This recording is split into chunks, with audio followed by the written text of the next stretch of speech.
Would you like to go?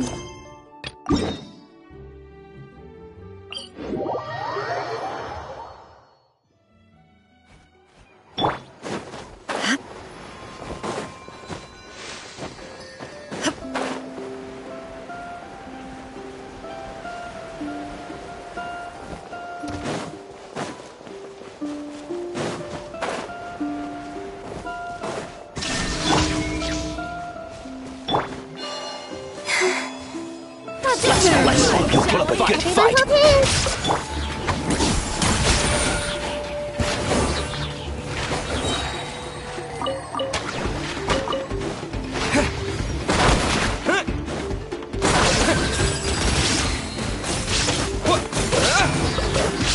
There is no escape.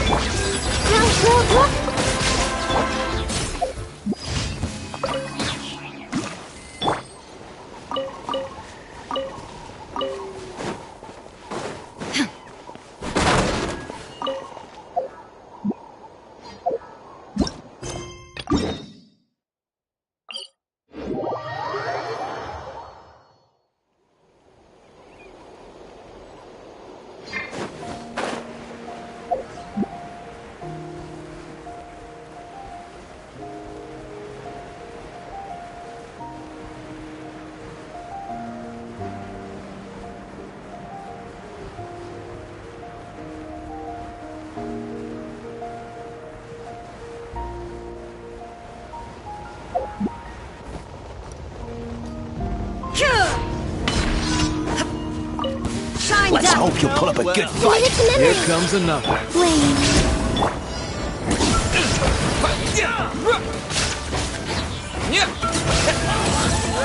Let's finish this fast. Here comes another.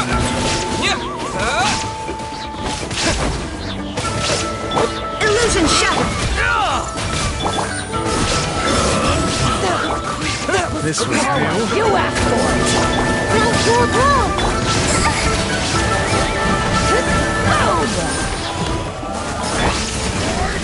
I will. Stand down. Good show.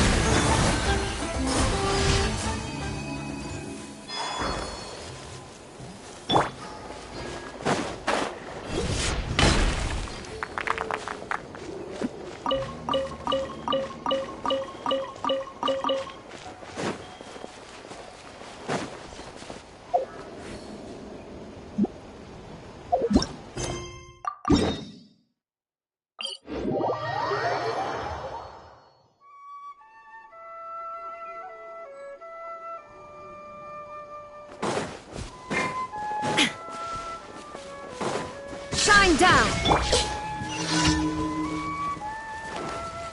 Hey.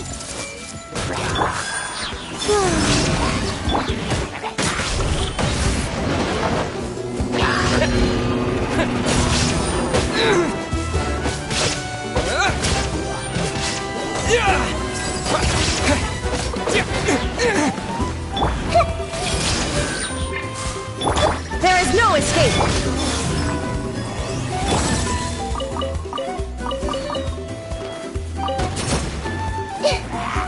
Everyone hold hands.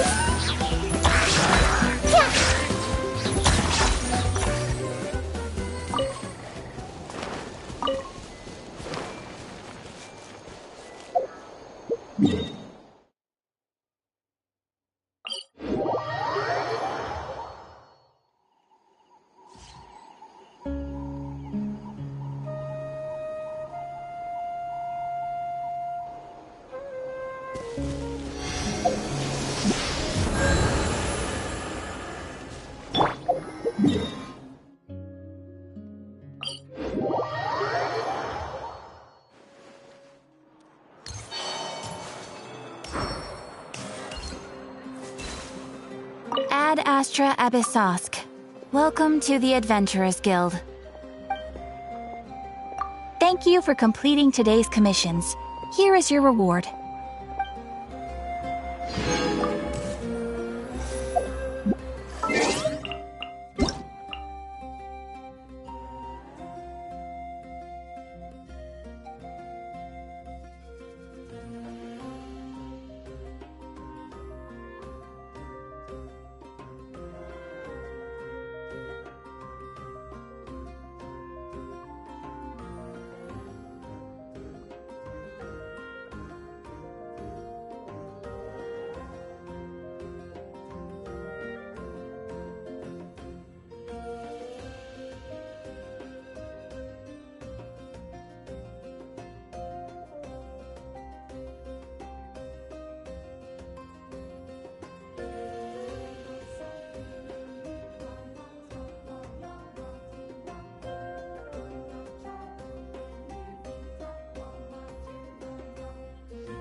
Witness my magnificence!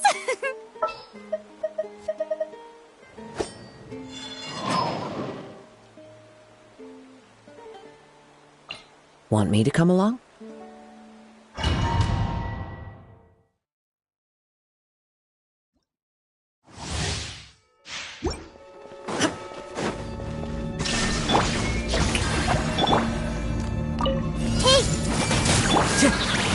Into the wind.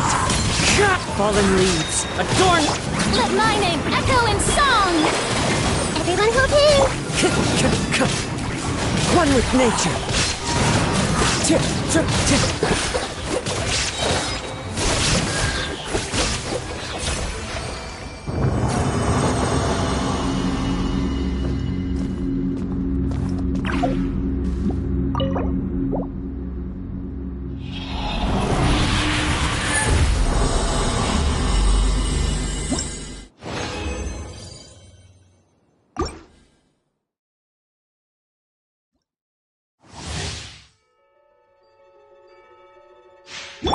Shine down! Strike a pose! I see everything! Clouds high. The birds. Let the world collide! Yeah! Everyone hold it! The wind knows me. Yoo-hoo!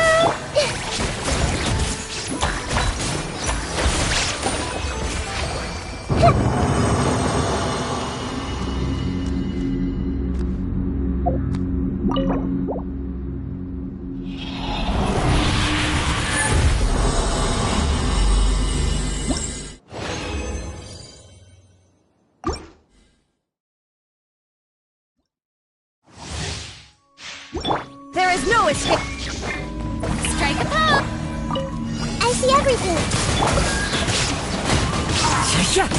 Fallen leaves. Adorn. Let my name echo in song! Everyone hold it! Shine down. One with nature. Shower me with praise!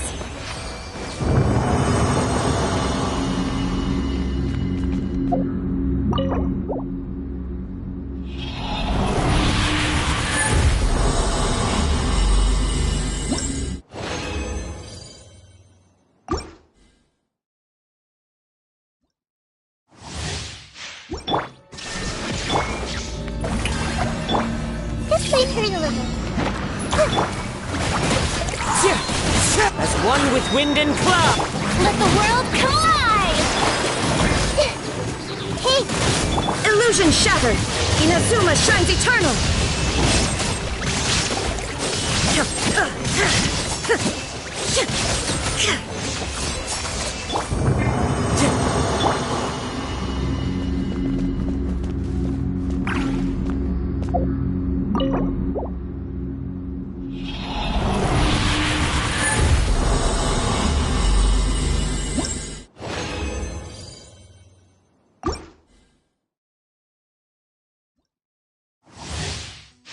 Shine down.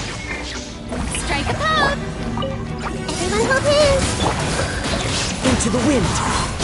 Clouds high. The birds. Time to shine! Illusion shattered. I see everything!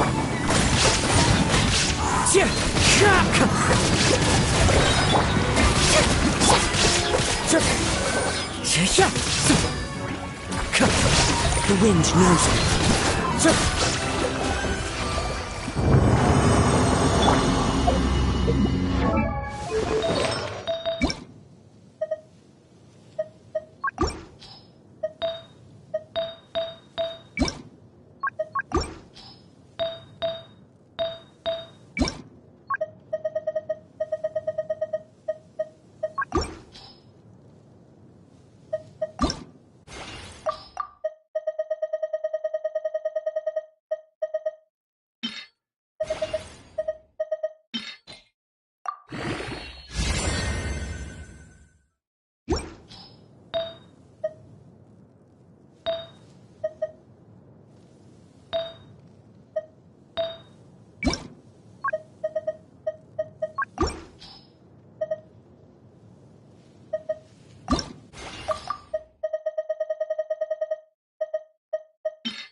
is no escape.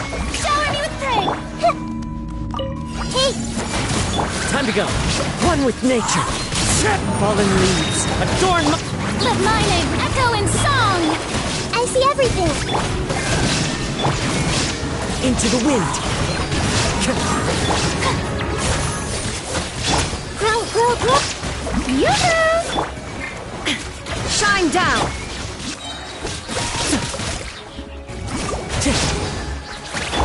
No life lasts forever.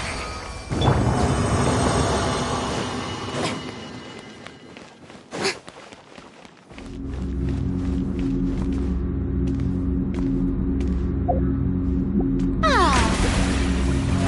How brilliant!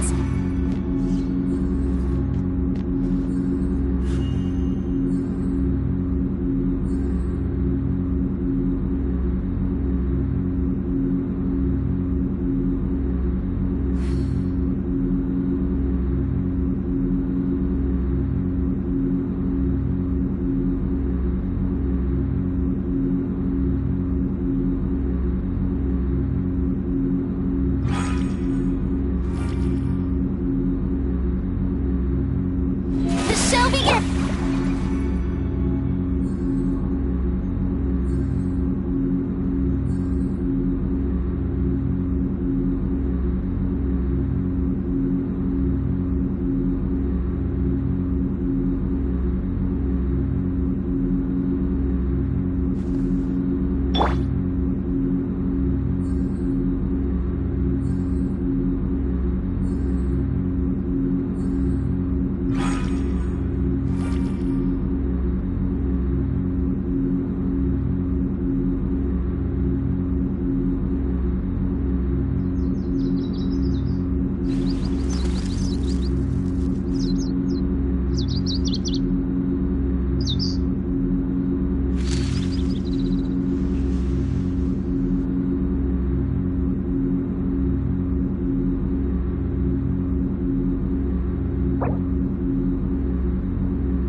May I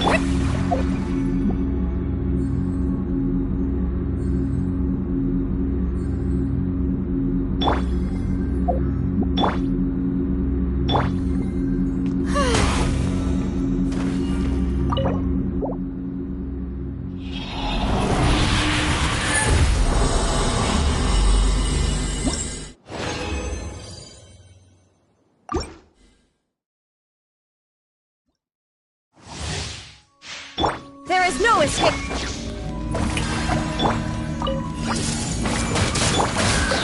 The wind knows me. As one with wind and cloud. let the world collide? Hey, Illusion shattered. Into the wind.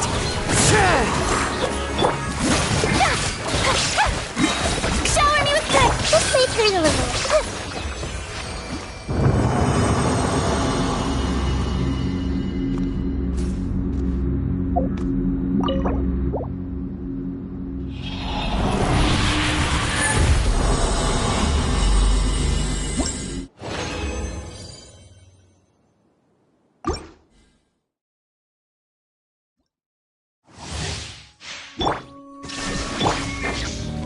Strike a pose.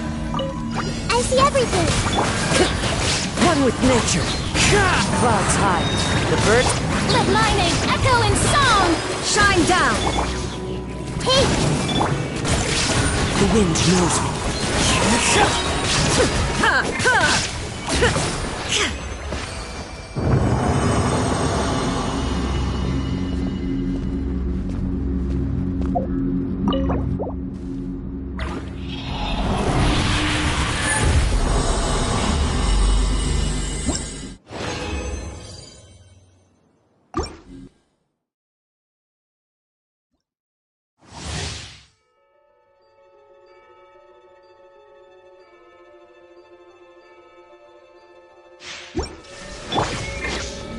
shower me with praise. Everyone hold hands. Into the wind. As one with wind and cloud. Let the world collide. Illusion shattered. Hey, One with nature. Strike a pose!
Ad Astra Abyssosk.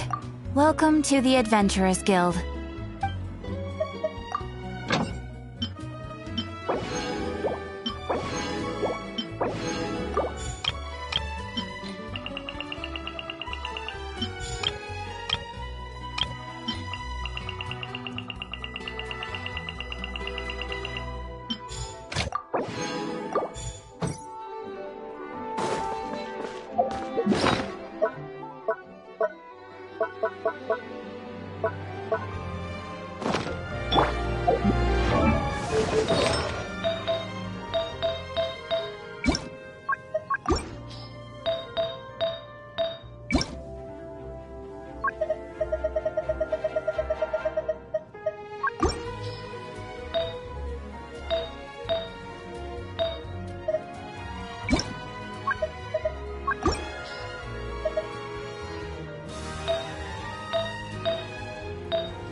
This world is full of unsolved mysteries.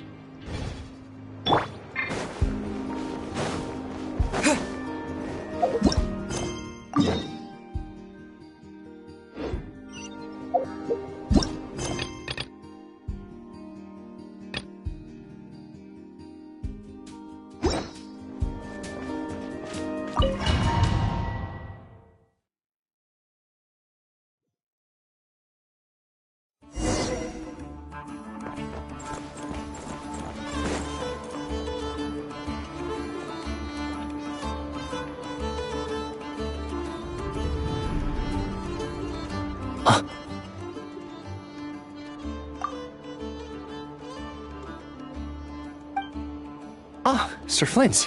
Perfect timing. I just arrived myself.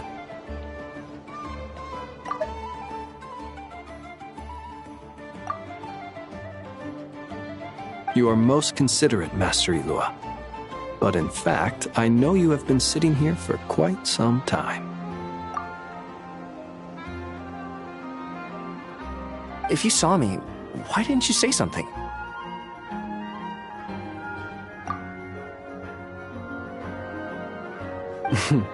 I was curious to see how long you could sit still for. Also, shouldn't you have managed to sense me approaching?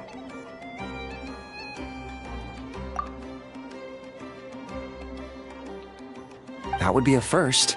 You always seem to appear out of thin air without making a peep.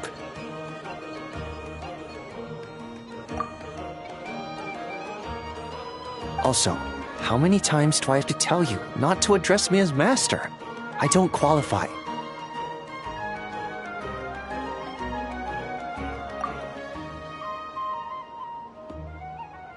I beg to differ.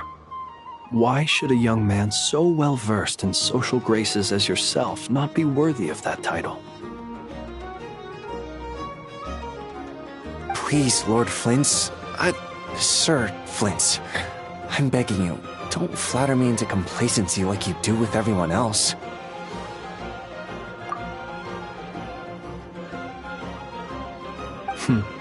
You understand me better than most. My newest acquaintances tell me I love complimenting others. What do you think? I think they don't understand why you do it. You just love puffing people up till they're a big, happy ball of hot air that floats away into the sky.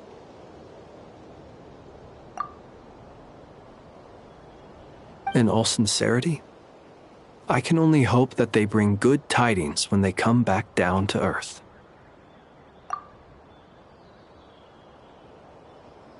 Is the situation that bad?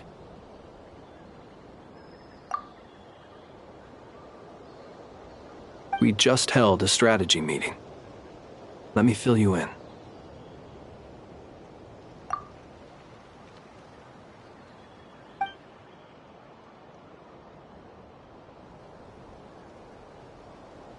In short, we need everyone gone from Pyramida. We also need a team of lightkeepers to scour the more remote regions of Nod-Krai for civilians to evacuate.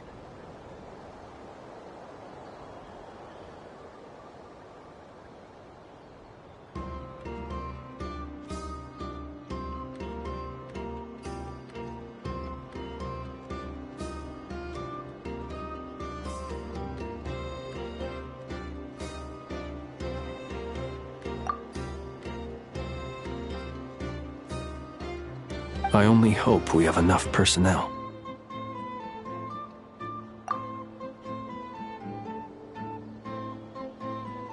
We do. Old Man Nikita will definitely help, and we can recall anyone out on patrol to focus on this instead.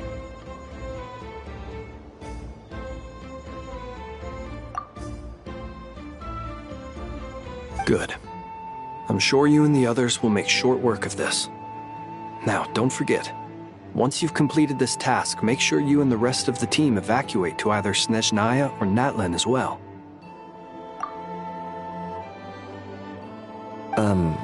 Flint?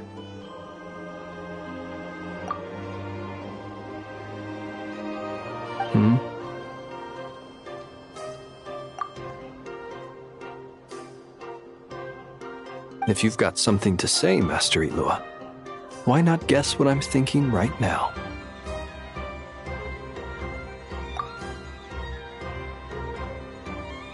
You mentioned that you have something else to deal with later.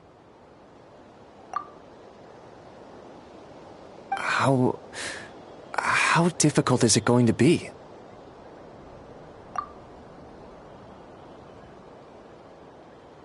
I doubt it will be easy.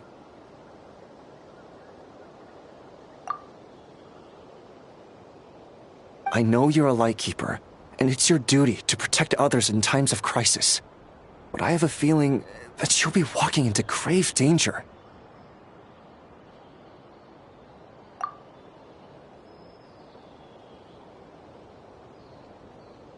However bad things have gotten in the past, Nod-Krai has never faced a mass evacuation before.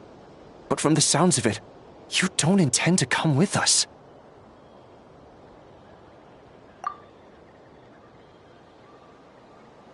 I don't mean to pry, and it's probably none of my business.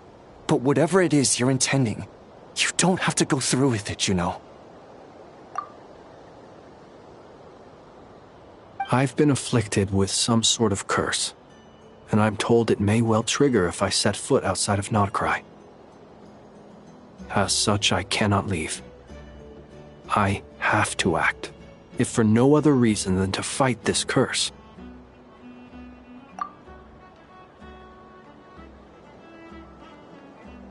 What? No. Why? Why would anyone want to curse you?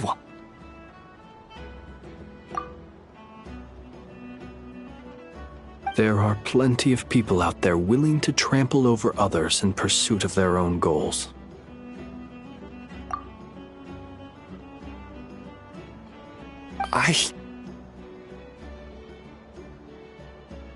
Frankly, Sir Flint, I am furious.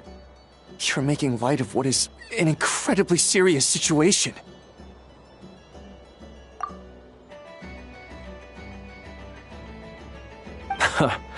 Indeed, I am. And? And what? I told you I'm furious about this.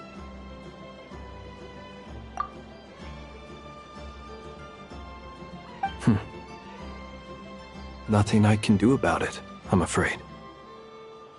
Things happen, and we just have to deal with them. If you find yourself feeling angry, perhaps start by drinking a big glass of water. Hey, you mean you're completely unmoved by my anger? I'm devastated.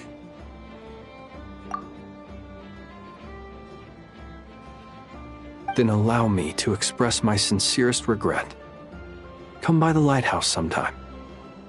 We'll catch ourselves a few fish, have a little barbecue, play some cards, and bask in the sun.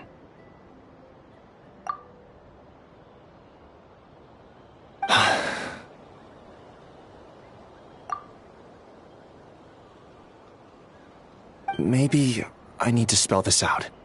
Lean in a little, Flint.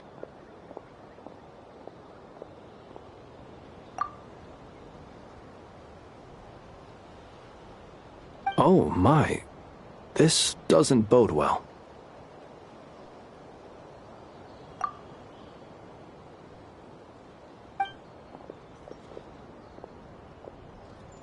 Word is that you were caught up in a real horror show recently. People were amazed that you returned safe and sound. They've been debating whether you're even human.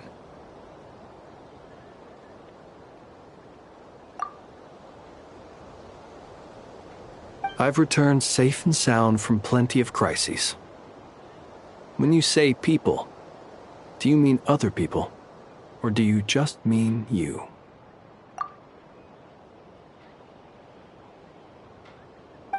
Fine. I'll be frank.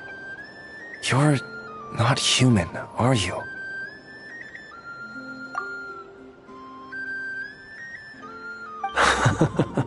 Heavens. Now that's a horrifying thought. You know what? Forget it. We'll revisit this once it's all over.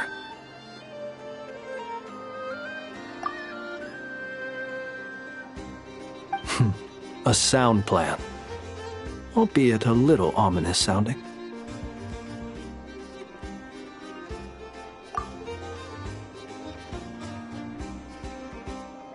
Just promise me you'll come back in one piece, all right?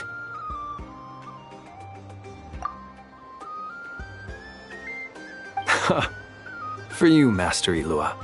How could I refuse?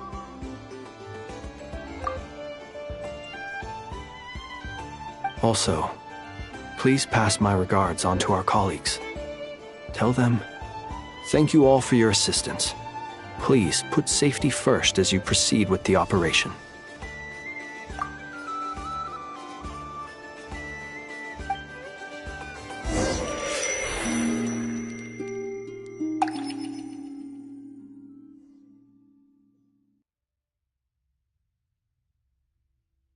I have to keep searching for a path toward reality.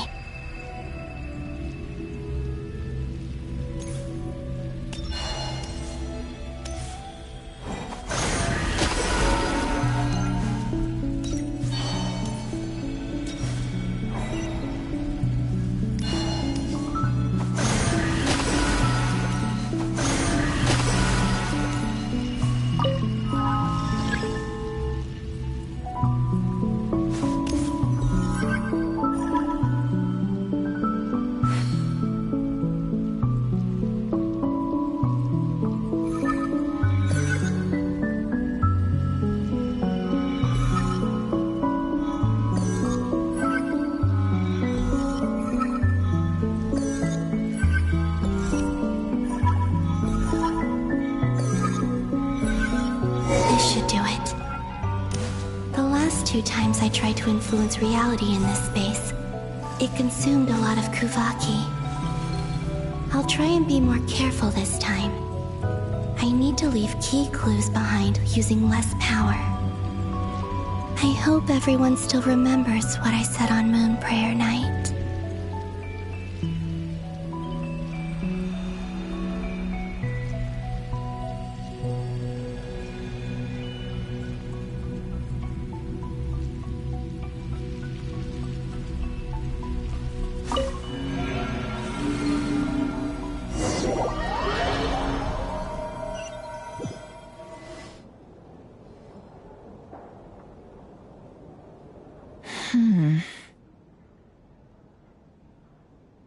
Nothing here either.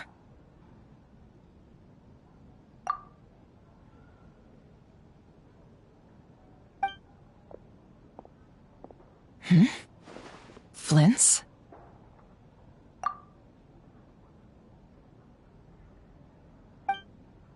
Ah, Miss Nefer.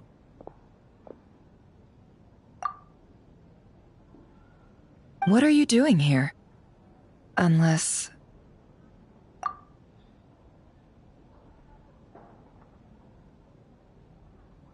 I just spoke with Itlua about arrangements for the search and came for a walk nearby.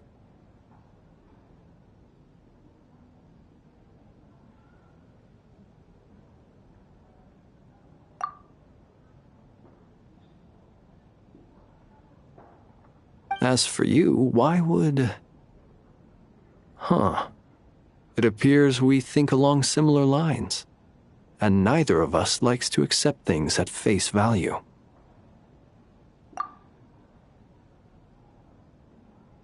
As well as figuring out how to gather intel on the Traveler, I wanted to confirm some of my own suspicions.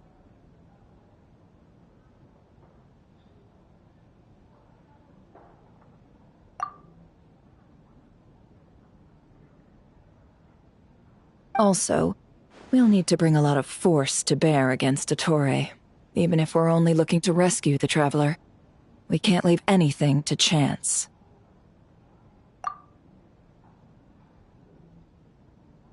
You don't think Columbina perished either, do you?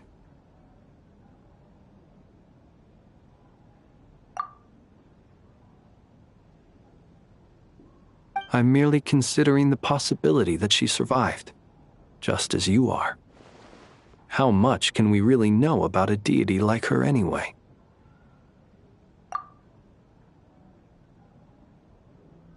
Do you remember what she said on Moon Prayer Night? About using moonlight to send messages to us?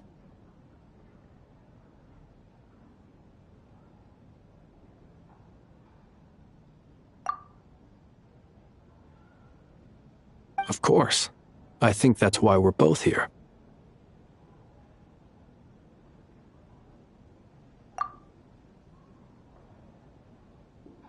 Where have you checked so far?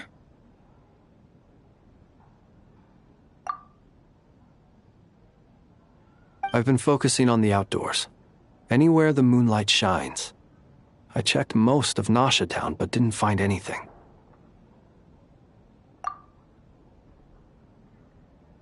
I checked the Curatorium of Secrets, and a few rooms where I thought I might find some leads. But no luck here either.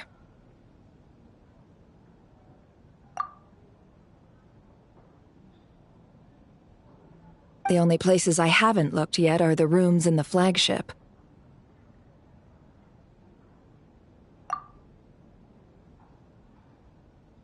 But process of elimination isn't the only thing that brought me here.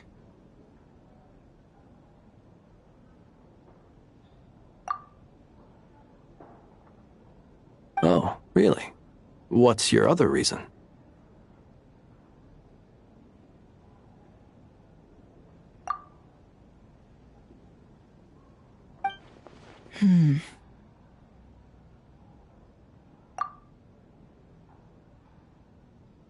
After all that build-up, our mystery ally never showed up even once!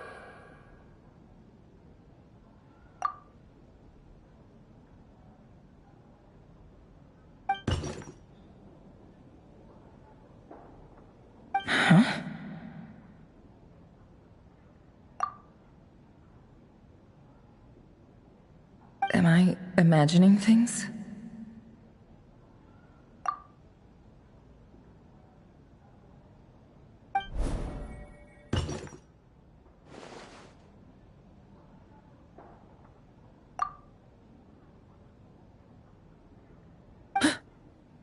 Come on, let's see what's going on.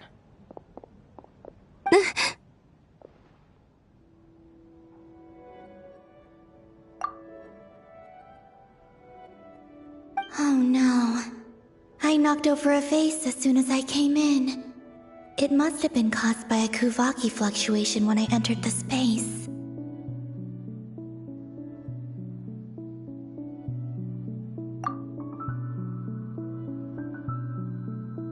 Although, it seems like I'm not about to be pulled away this time.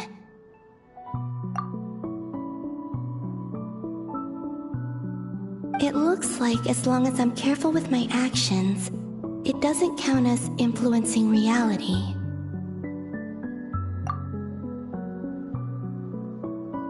Anyway, is this the flagship? The Traveler mentioned that's where he was staying.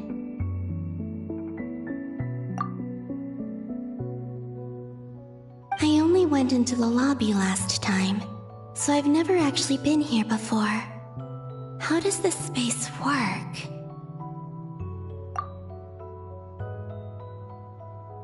If nothing else, I can now be sure that it is not simply memory. He mentioned where his room was. I think it's this one.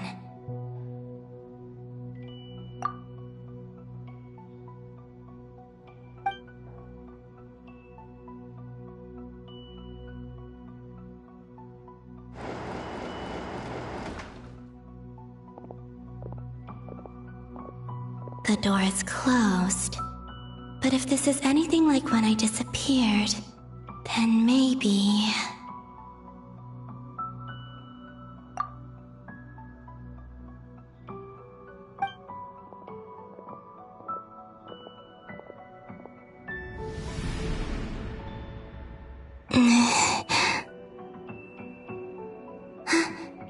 I'm in.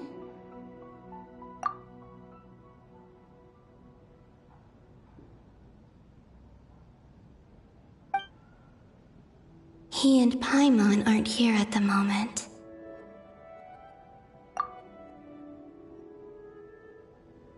I hope he's okay. I wonder what happened to him after that battle with Dottore.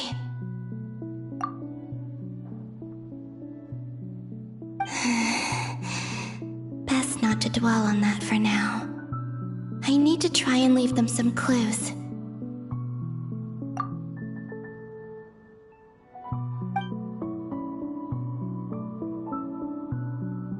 Please, Traveler. I really hope you find this.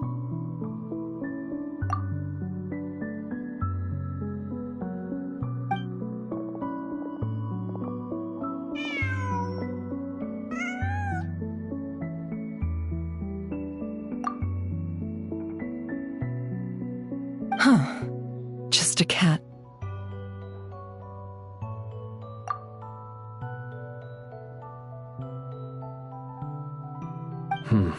Nothing else here strikes me as noteworthy.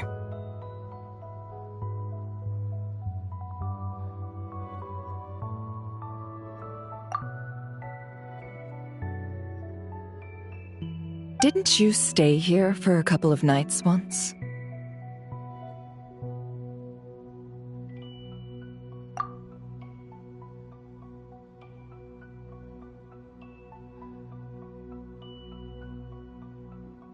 Before Rerir showed himself, yes. It's also where the Traveler and I first met.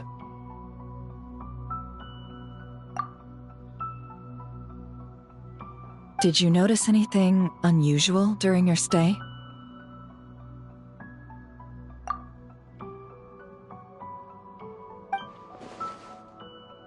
I remember thinking how much noisier the flagship is at night compared to the graveyard. Other than that, no. The Traveler and Paimon were most congenial neighbors.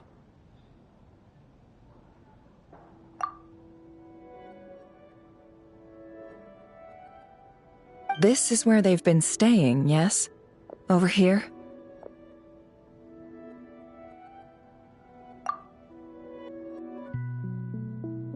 That's right.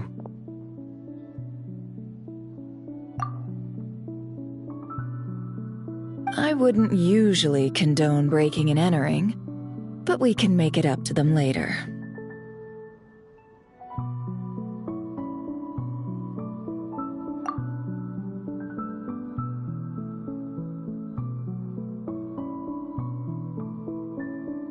Focus now.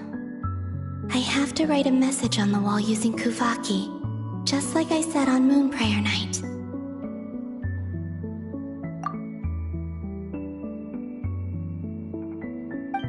Simply open your windows on nights when the moon shines bright, and the moonlight will naturally flow towards the words I have written.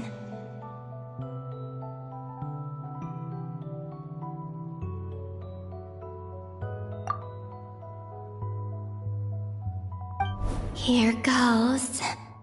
I'll need to carefully control my strength.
There's a noise outside the door.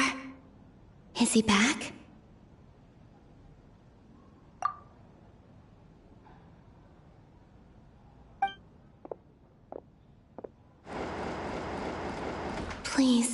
You have to see these words.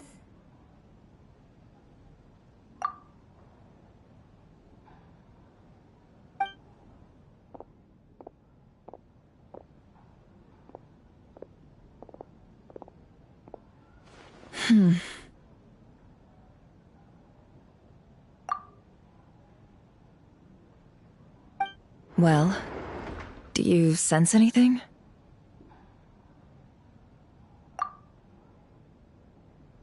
Unfortunately, no.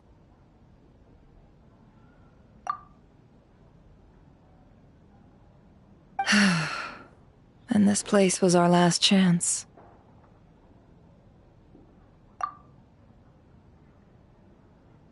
Not necessarily. We've only looked in Nasha Town so far.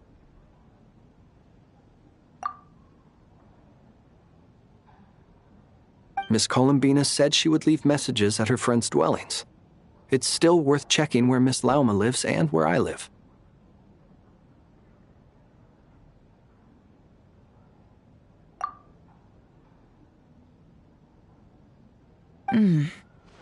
Let's try and make some time to look into those then.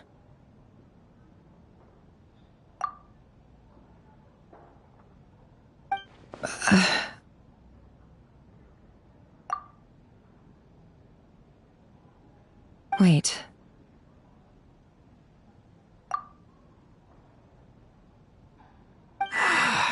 What are you waiting for?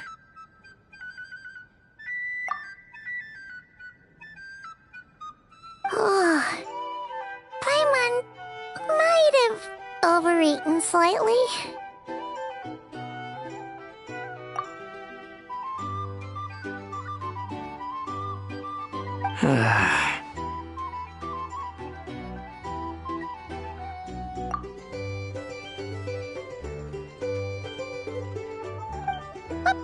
What's that look for?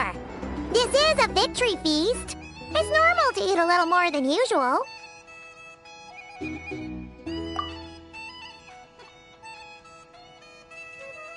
The Traveler in Paimon. It's really you.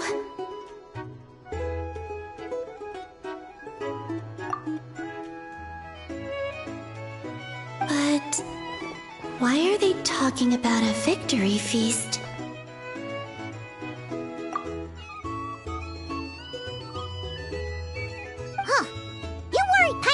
While you were out there fighting Rare, so this is your chance to make it up to her, alright?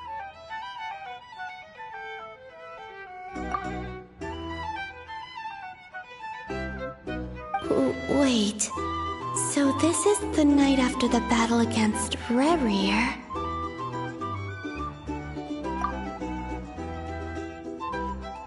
How did I end up here? That's quite a long time ago now. Wait. Time.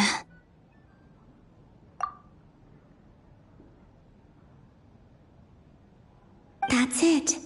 Every time I've entered reality within this space, it's been at an earlier point in time.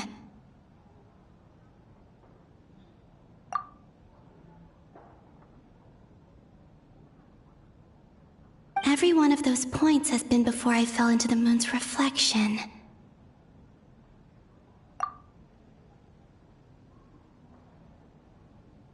And everything I've done to affect reality really did happen in the past.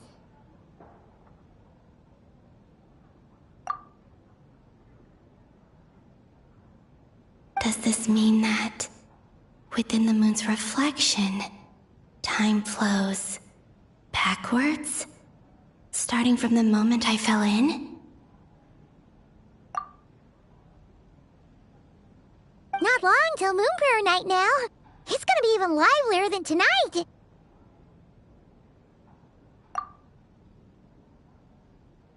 Although, it's gonna be sad saying goodbye to the damselette. She seems like a really nice person.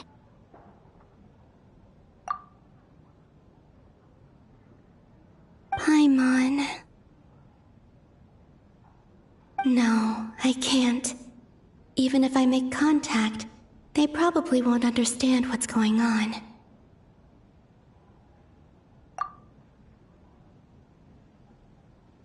And in any case, I'll likely get pulled away again if I do.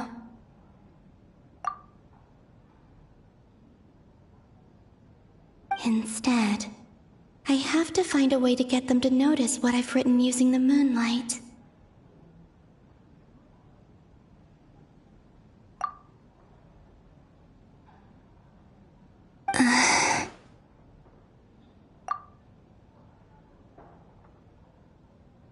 Wait, even I hadn't thought of doing that before Moon Prayer Night. They'd never conceive of that possibility.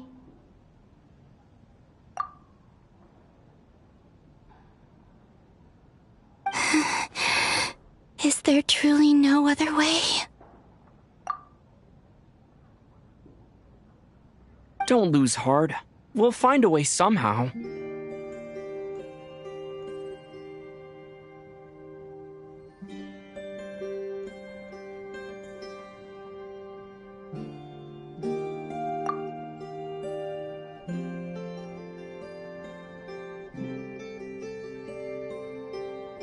Huh?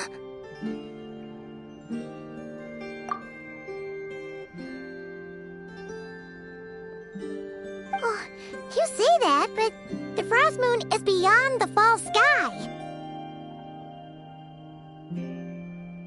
If we wanted to go visit her, how would we make it through to the other side?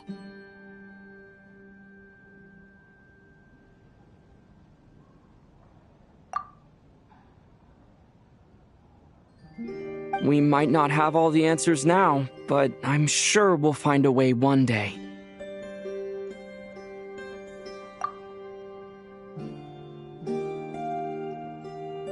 Huh. Guess someone's gotta be the optimist.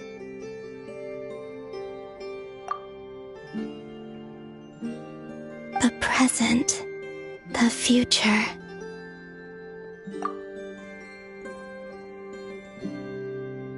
That's right. There are still things I can do.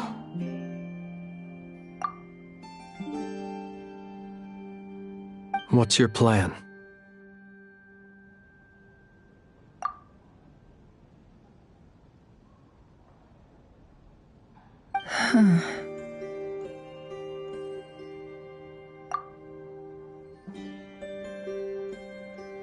Flint's, when you were staying next door, did you ever open the window?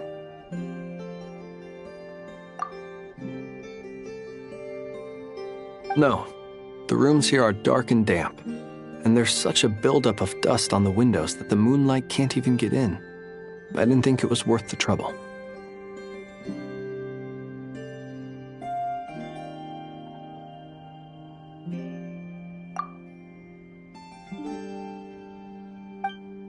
The moonlight.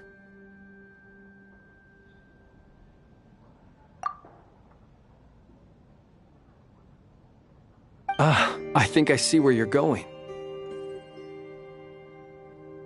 One moment. I'll see if the owner is available.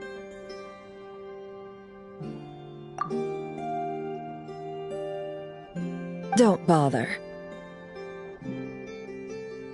Time is of the essence.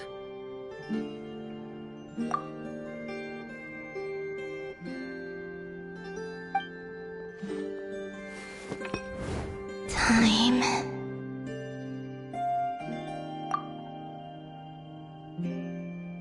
Even if no one sees what I've written at this moment, maybe someone will remember what I said after Moon Prayer Night.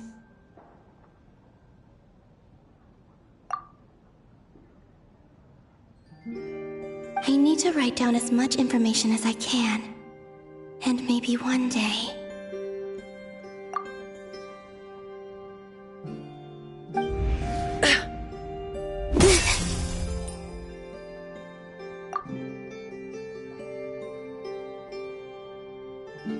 Huh? What's up with you? You can't even hold your cup steady. Are you getting tired?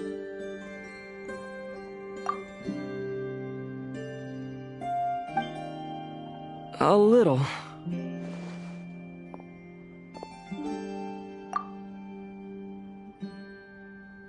Well, you should probably hit the hay then. You've had a really tough couple of days for you.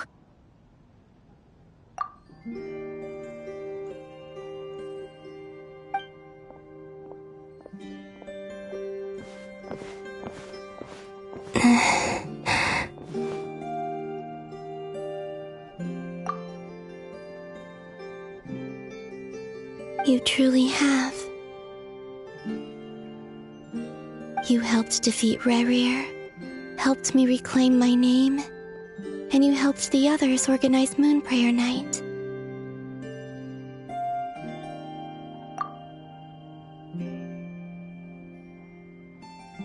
Wherever you are right now, I'm sure you're still fighting against the injustices of fate.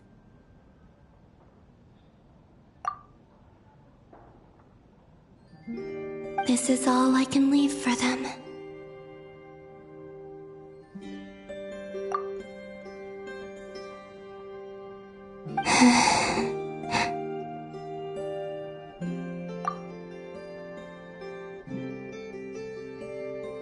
How I wish I could stay here.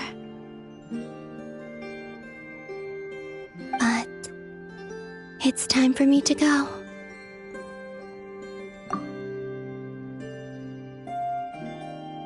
I hope to see you again in the next time.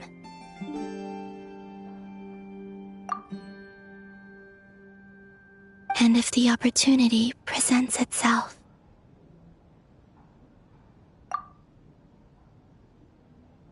I will surely return to your side.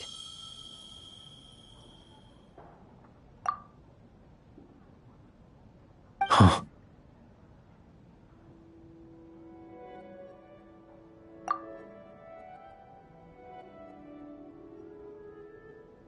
Columbina. She's alive.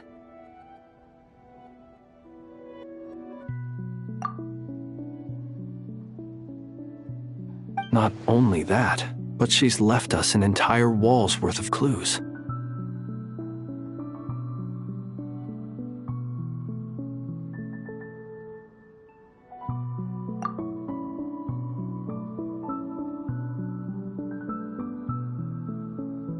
She even wrote down what would happen on Moon Prayer Night. It's just a shame we found it too late. I am here.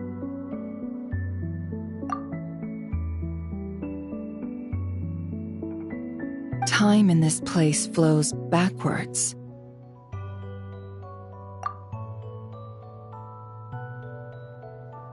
I am constantly moving forward.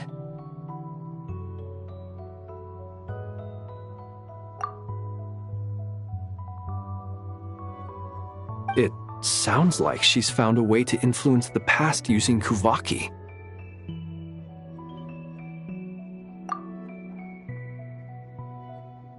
But her future is our past.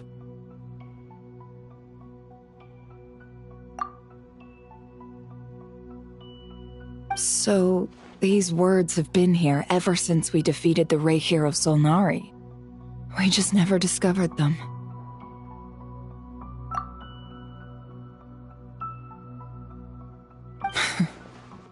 Which came first, the chicken or the egg?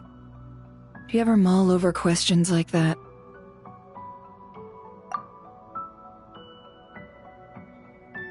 Only when I'm in a good mood and at leisure.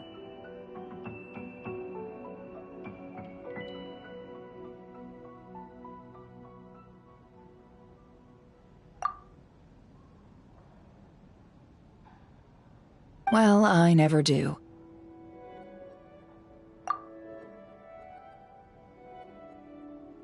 Everything that has happened already belongs to the realm of fact.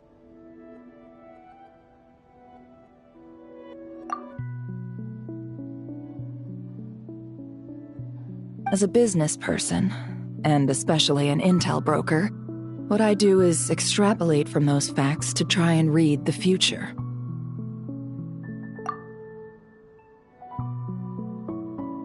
An admirable philosophy.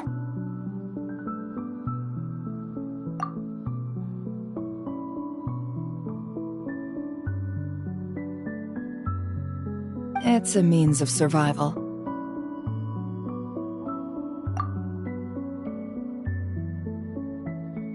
Let's go.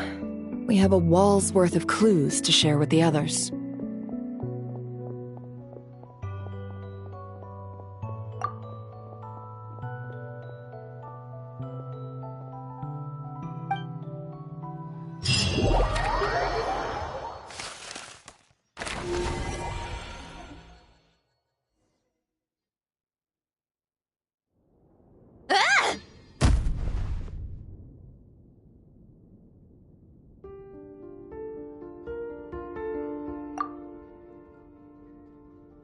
It appears that the doctor's energy signature has changed to something similar to Kuvaki, but not like the Kuvaki we're used to.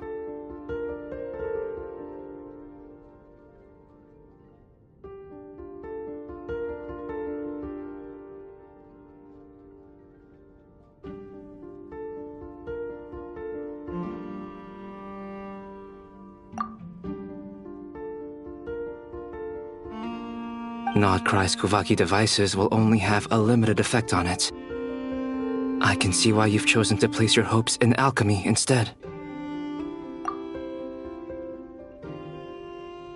Also, I must say these books are rather profound. My subordinates just shipped them in from Fontaine. Some of them are from the Narcissenkreuz Ordo. Some are incident reports from Petrichor, and then there's a few test reports for these junk machines.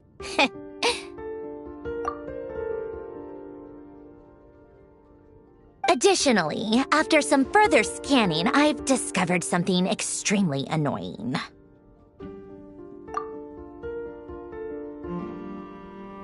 What's that?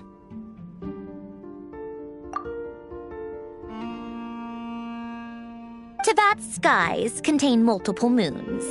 A long time ago, when I did my first scan, I detected 3, just as the legends say.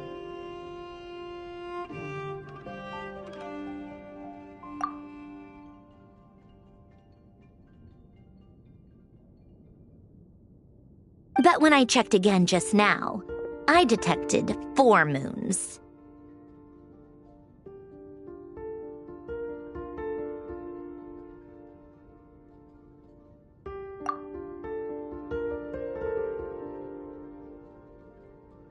So there's one extra?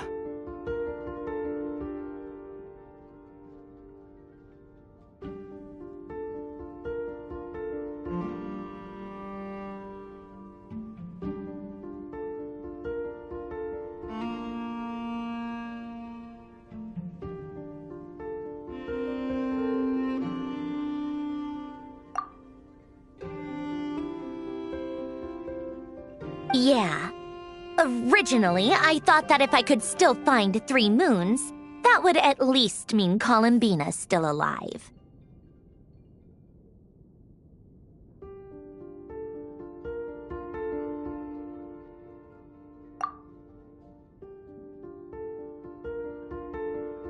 But then it occurred to me that apart from the frost moon, Teyvat's moons are just husks.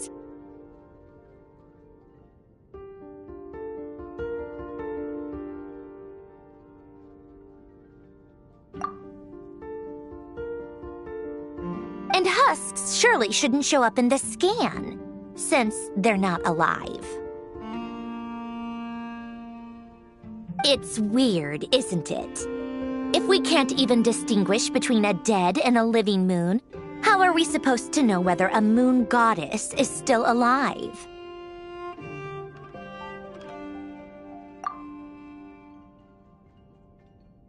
Or does this mean that the moon marrows are equivalent to the moons themselves?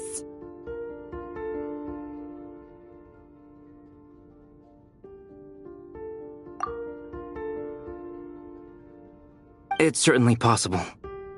In which case, the 4th moon you detected may be Dottore artificial creation.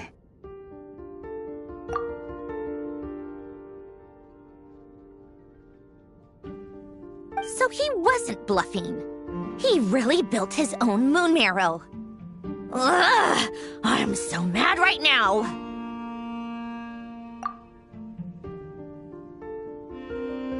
It's easy to get overwhelmed when you have too much on your plate. Maybe you need to relax. Perhaps try going for a walk, or simply take a few deep breaths.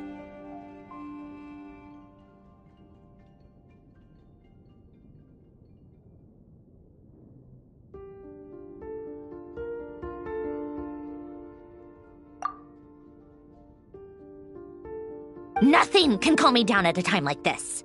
I need more time, and I need progress.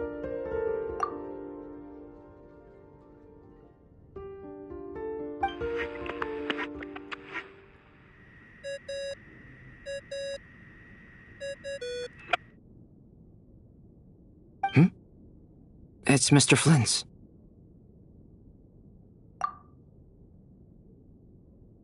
I really hate that ringing tone. Ugh. First the 4 Orthants of the Narcissenkreuz, then Moon Marrows. Now what?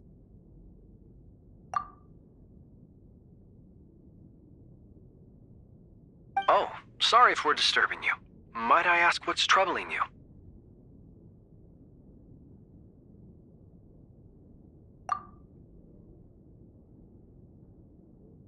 What do you want? We're busy.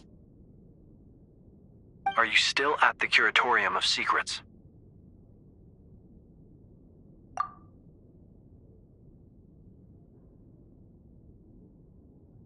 Yeah. Look, everyone else is still out, so there's no hurry. Plus, I'm busy, so I would appreciate if you gave me some space.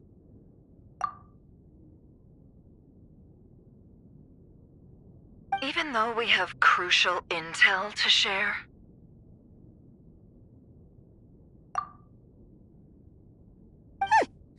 Fine, I'm listening. Do you intend to share it via the Dodo communication device?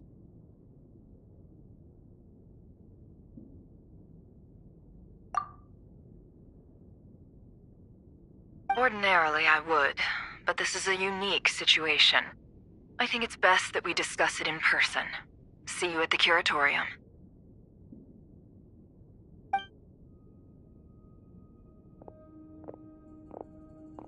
All right then. So, what's the situation?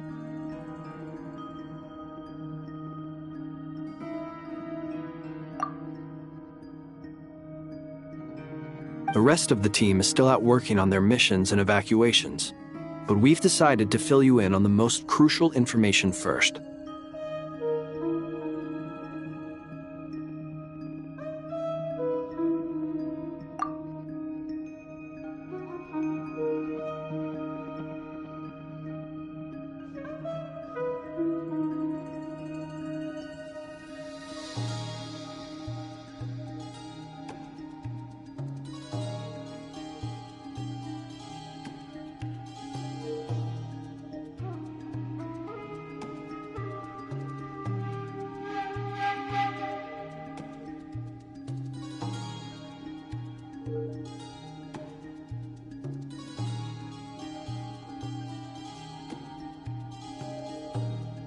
Sandrone, you were right. Columbina is most likely still alive.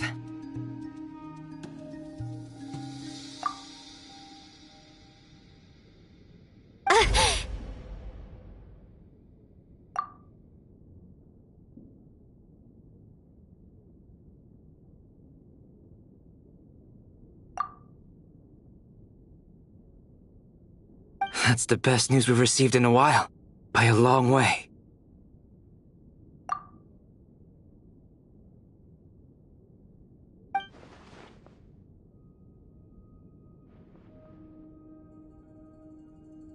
Random locations. Appearing in reverse order? Are you serious? So not dying isn't enough for the moon goddess, huh? She has to show off too?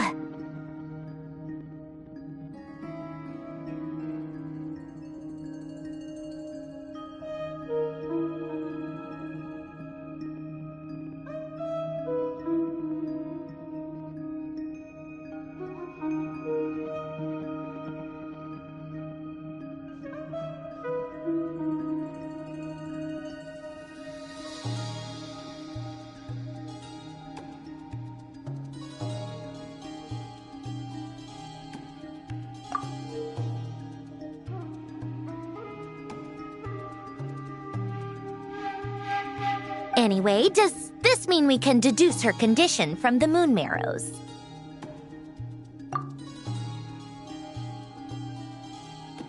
Miss Androne, there's nothing wrong with simply admitting that you're happy to hear the good news.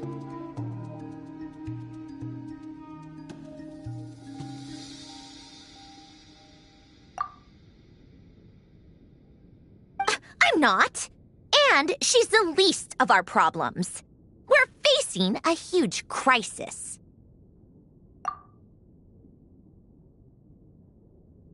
If she can't control the flow of time in there, she's just gonna keep moving backwards. Different points in time won't intersect, and she'll never find a way out.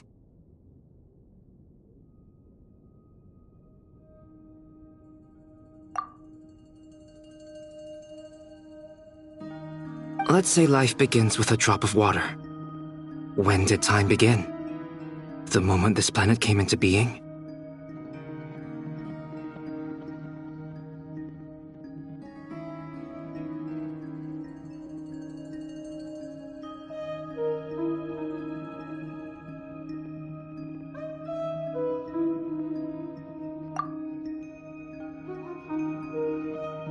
No, that's not right. Her final destination would be the moment at which the space she is in was created.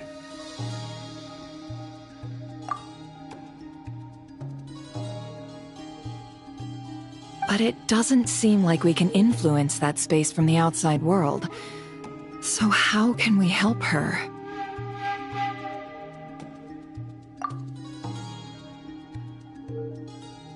Also, if she's alive, Rerir and Thelindis might be too. But as far as we know, neither of them have come back out. That space may not have an exit at all.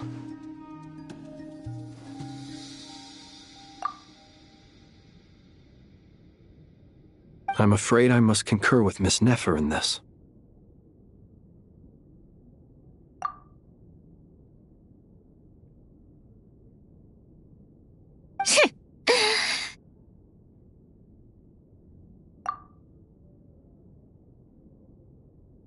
Can't exactly argue with that. Let's leave it there for now. I've taken notes on everything you said.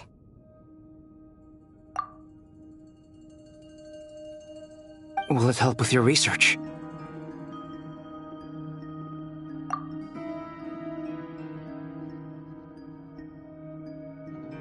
I doubt it's gonna help with breaking Dotori's energy fields.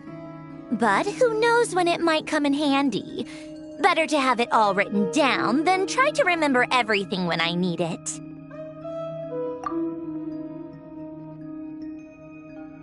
All right, I need to get back to my research.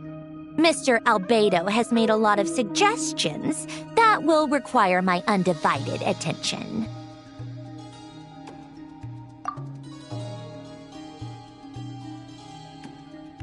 Sure, I'll stay here. I have things to work on.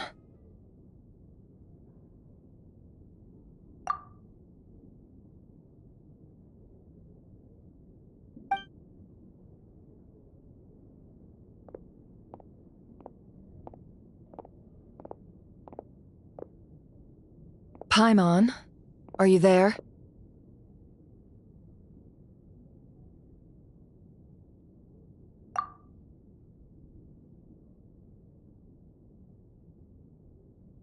Oh, right. She went with Varka to Natlan, didn't she? Good thing we've moved her and the Traveler's luggage in here.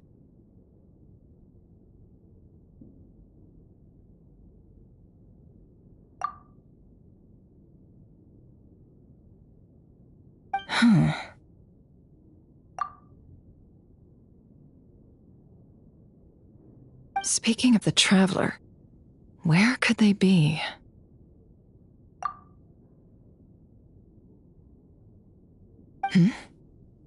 There's a note from Paimon.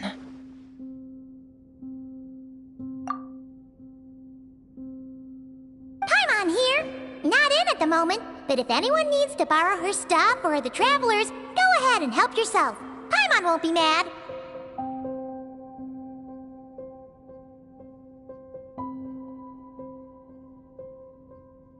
Also, Traveler, if you get back before Paimon, make sure to get some rest. Paimon misses you a lot, but put your health first, all right?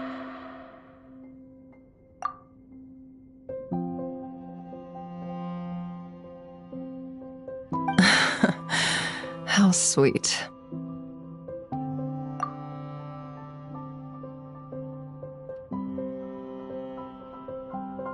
Well, since you offered, Paimon, don't mind if I do.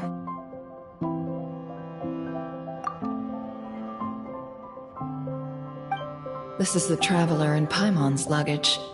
All the items they use day to day are here.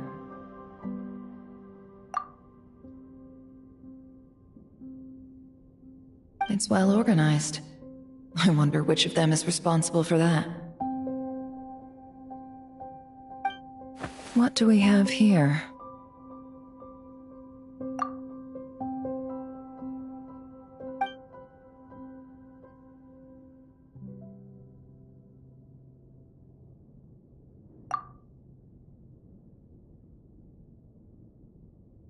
The camera captured a special moment that can only occur between people who are close to one another.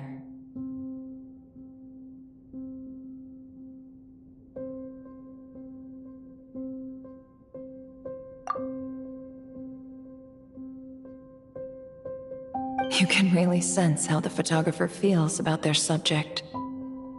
I wonder why this picture was placed outside. Is it because Paimon recently looked at it?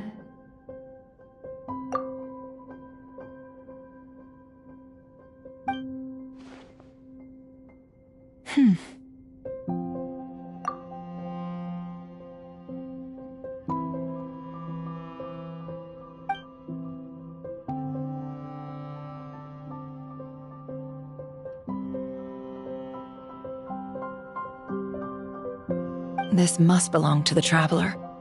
Perfect. I'll use this.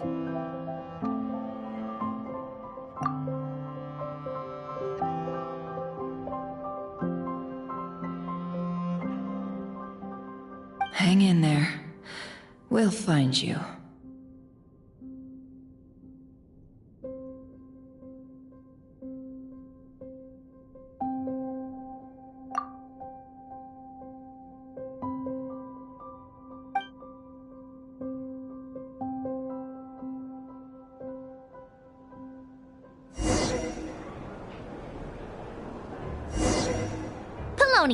Search keyword world formula and bring me all relevant books.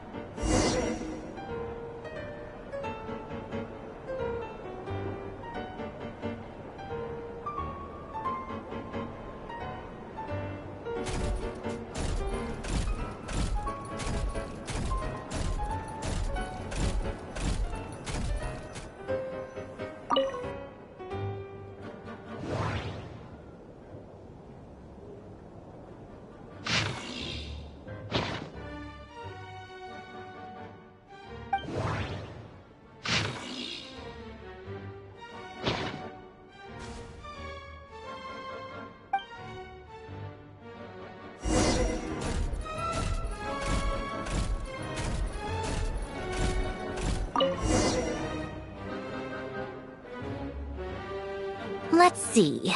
This one is on Tonki's sermon dictation concerning the apocalypse.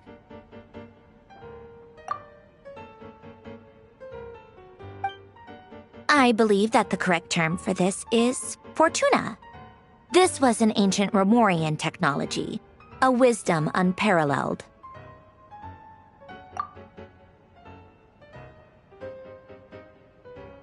I never imagined that Romorian ideas would be so similar to the diagram I have named, the world formula. This is strong evidence that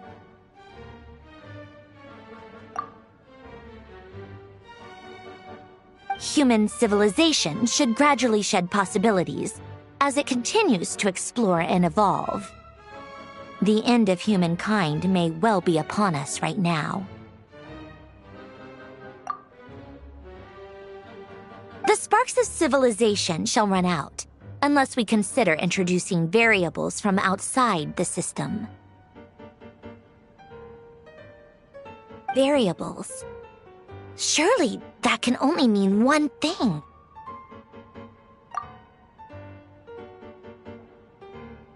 Descenders?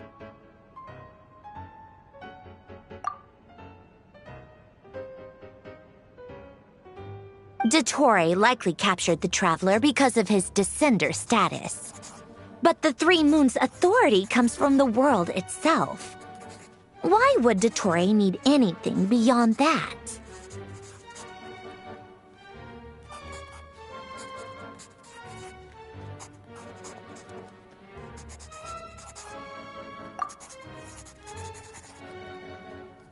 where does this variable factor in? The world formula calculates the fate of an entire world. Introducing a variable would therefore give us...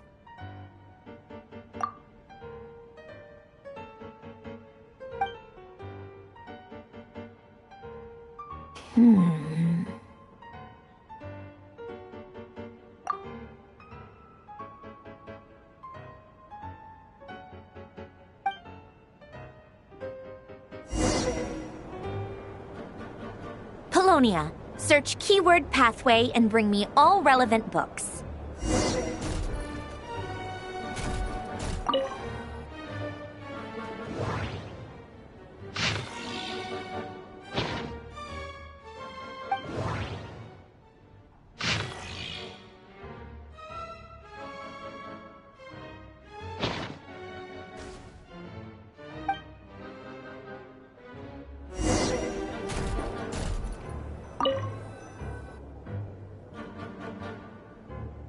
Otonki Sermon Dictation. Explications on the Chemical Marriage. These titles are pretty esoteric. Observe and compute the pathway displayed in the guidance diagram.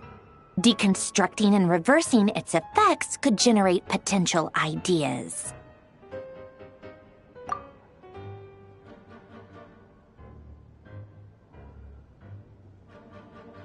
So, it's one of Renee's draft lectures. Deconstructing the pathway. I suppose that could lead to a breakthrough.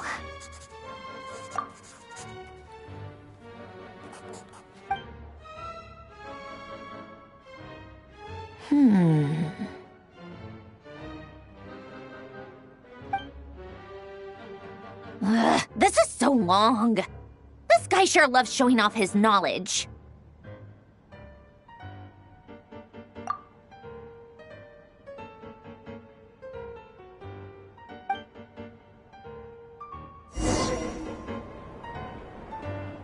Polonia, search keyword tree model and bring me all relevant books.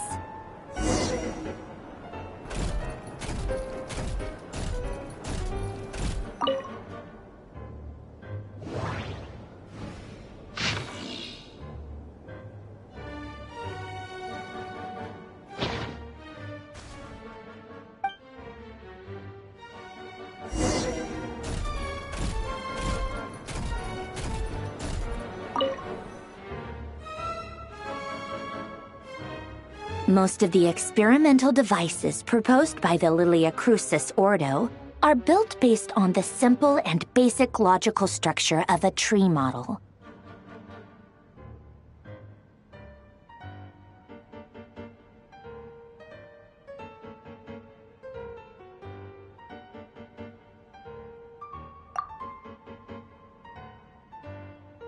Lilia Crucis.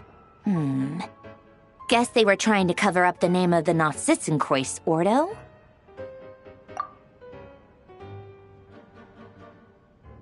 When Duke St. Germanus departed, he said, "It seems that there's no going back." Alas, he is only a genius when it comes to machines.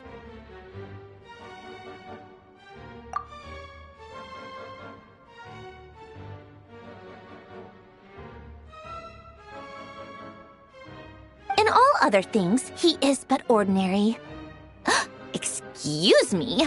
I'm sorry. That's just ridiculous. What kind of book is this?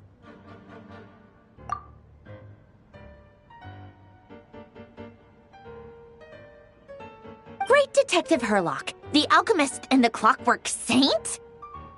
Isn't this a novel? Come on.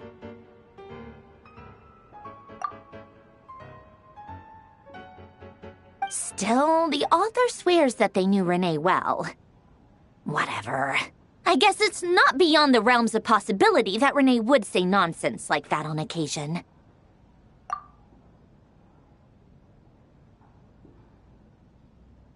Memory, wishes, souls, and persona. Frankly, this sounds more like occultism, but if Albedo vouches for it, I suppose there must be some alchemical basis to these techniques.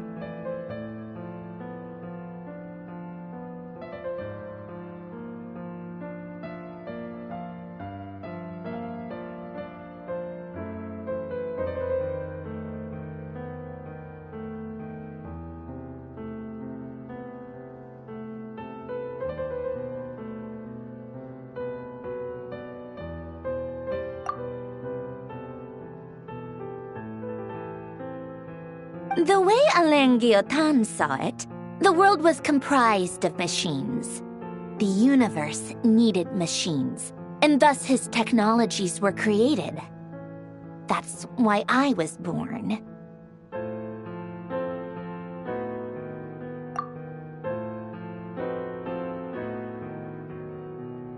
René, his full name was René de Petrichor, if I recall correctly. Sounds like he and the town must be intricately connected.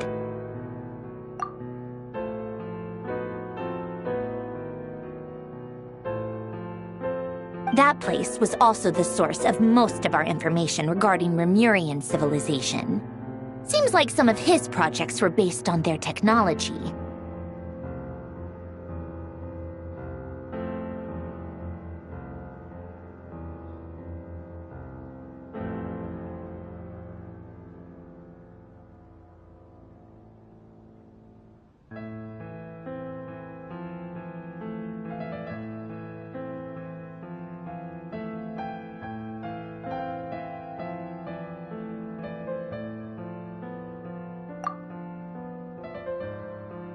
The cutting of souls and storing them in vessels. These seemingly unrelated techniques underpinned René's research, assuming that the 4 orthants correspond to alchemical categories.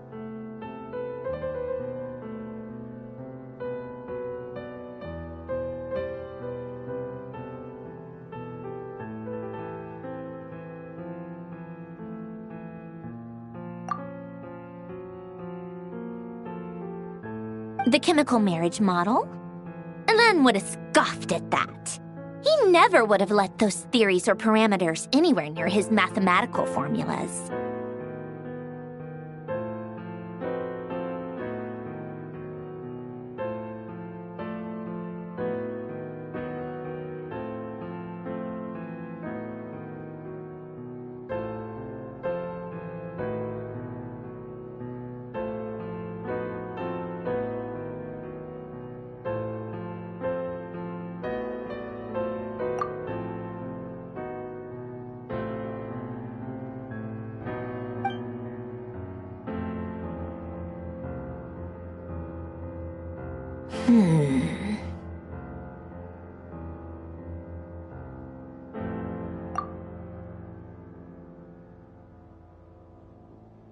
What was Alain's view on René? I know he mentioned the name, albeit very rarely.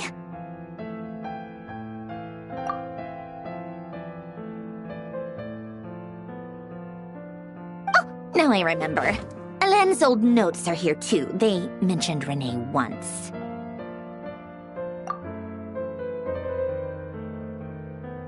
René seemed most out of sorts when he spoke to me. A lack of sweet foods has dulled his mind, I should think. Either way, his words are not to be believed.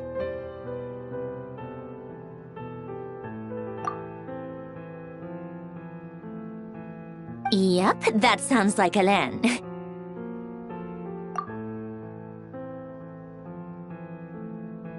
My subordinates actually did a half-decent job digging out all these materials. Makes a change. Good for them.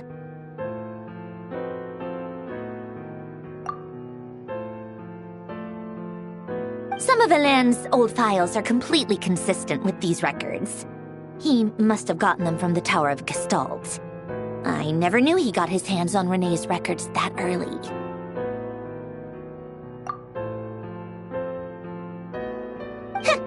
He may have kept them, but he never even attempted to use them. Didn't believe a word they said.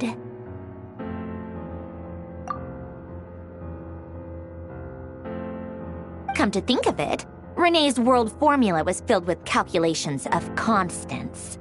That shows he believed that the fate of the world to be predetermined.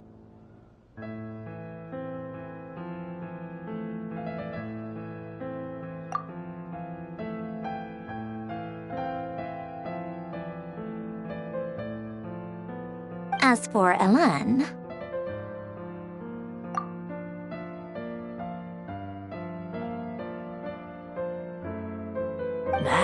it's been too long. I forget what he said.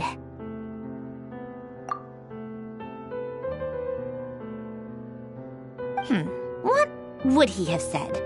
A guy like him, fervent believer in machines, but not headstrong enough. The world can be changed. It is worth persevering. Yes, that's how he used to think at least.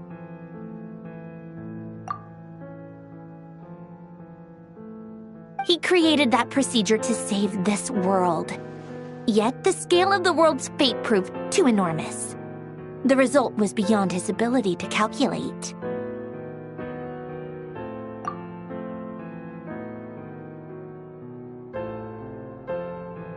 He died having never seen the outcome.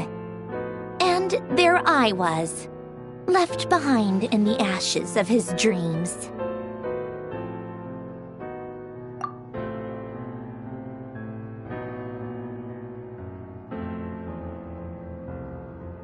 Did you really never take a close look at Renee's research? Or did you read it but deem his philosophy incompatible with your model?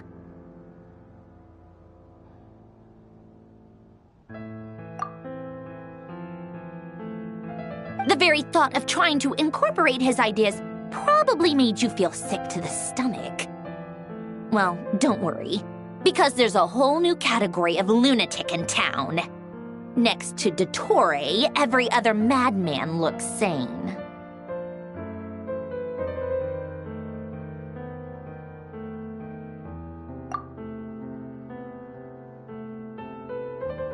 You once asked me what I wished for. Should have asked him instead. He's the one pining for things you'd sooner die than witness.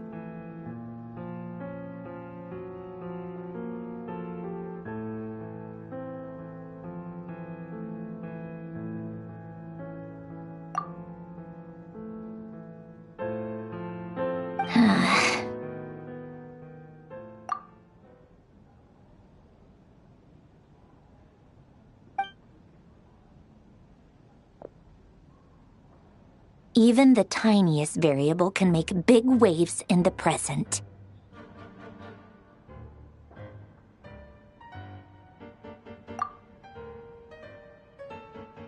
Now then, allow me to put these incompatible fragments together in your stead.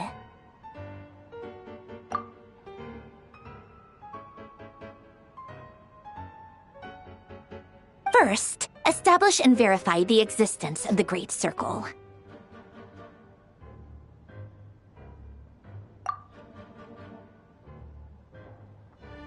Absolute nihil on one end, absolute reality on the other. Now, search between these two extremes. Then, the construction criteria.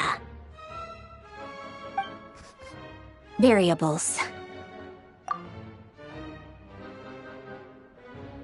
The sparks of civilization shall run out unless we consider introducing variables from outside the system.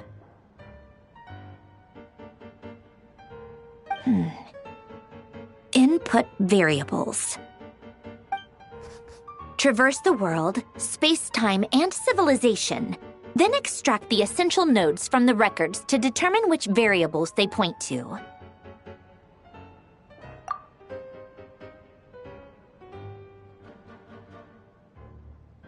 The primordial power that differentiated itself from the void. The power of light. Yes, light.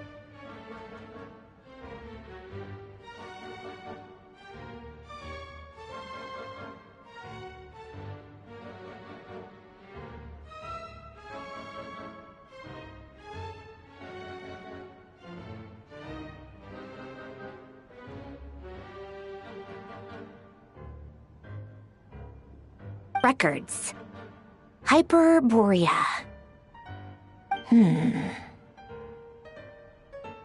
This is horrendously complicated.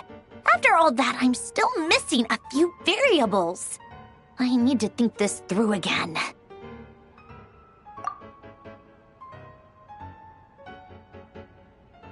How do you think it looks, Polonia? Like the frenzied scrawlings of a madwoman?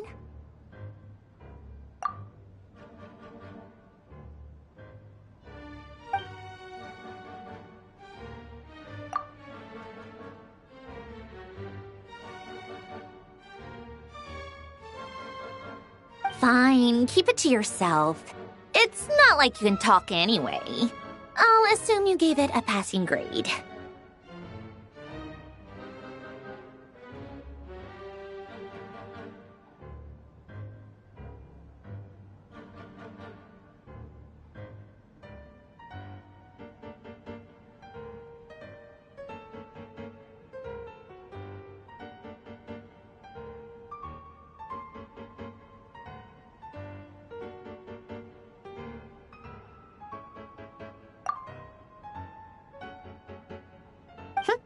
I jest.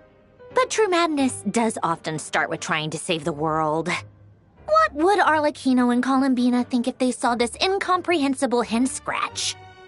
They'd probably have me institutionalized.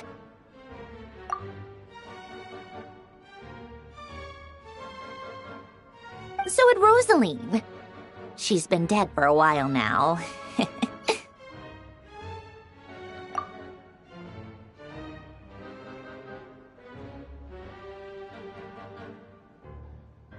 When I close my eyes and think back, I can still see her face. And that enormous dress she used to wear. Such a bizarre choice. What possessed her? Oh, and the clack-clack of those heels used to drive me insane. No one's asking me, obviously, but I hope you all know that I never wanted to save the world. I'm not crazy. I don't have delusional ambitions, and that's a clinical fact.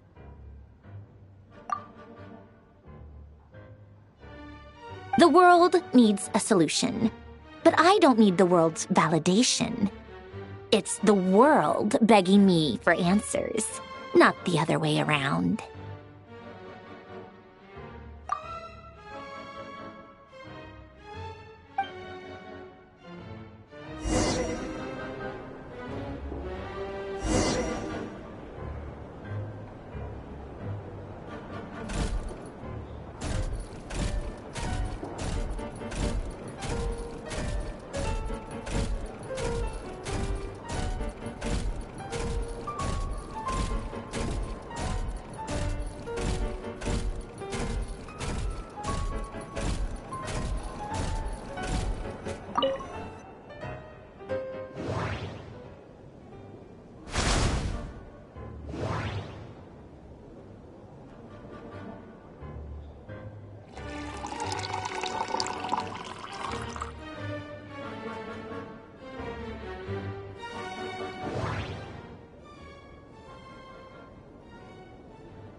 Oh, cookies to go with the tea. Let's see. They must be from that person who brought those documents. I see they're from Hotel de Boer.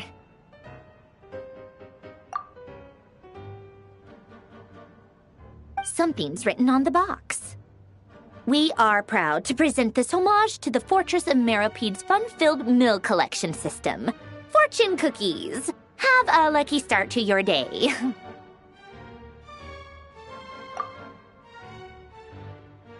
Sounds like a dumb gimmick to me. Be early to bed and early to rise. Get plenty of sun and drink plenty of water. Then things will surely go well for you.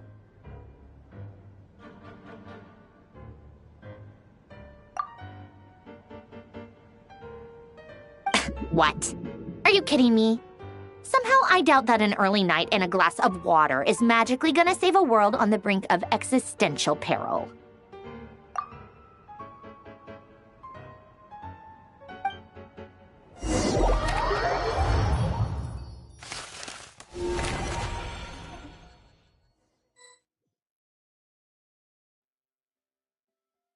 Lady Arlecchino, word has reached us that Lady Marionette's troops are all in position. They are ready to act as soon as the order is given.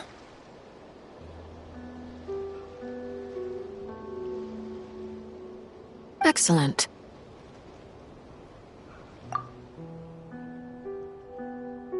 The only thing is, they are fewer in number than we expected. It looks like many of them must have lost their lives at the hand of the monsters released by the Doctor.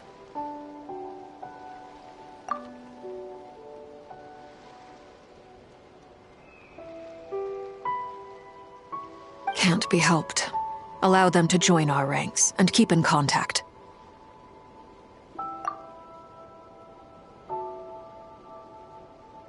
As you wish.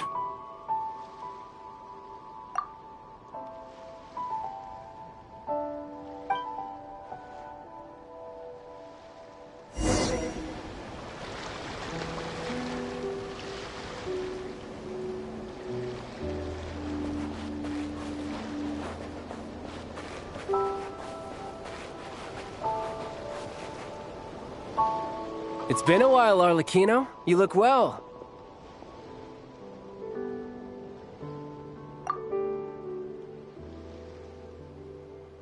Did Dottore really have to build his lab right on the sole path between Snezhnaya and Nod-Krai? Had to go on a huge detour to stay out of its line of sight.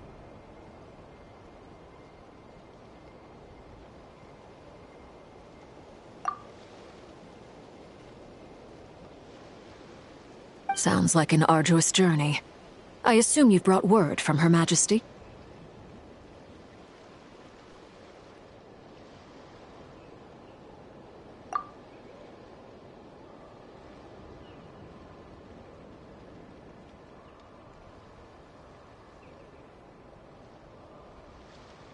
Of course, all part of the job.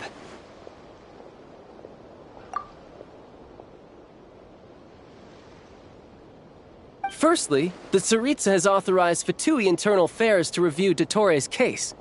They will reach a formal verdict on whether he has turned traitor and whether he poses a threat to Snezhnaya.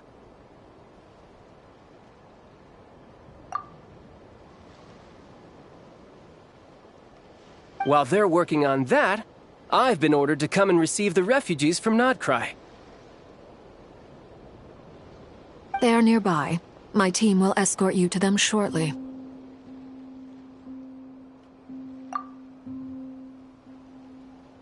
Great.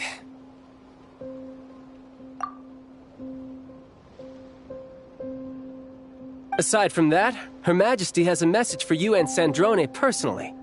Huh? Where is Sandrone?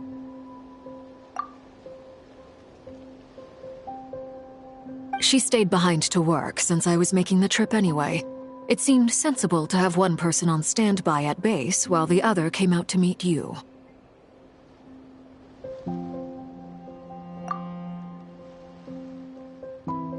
All right, guess that's just how she rolls.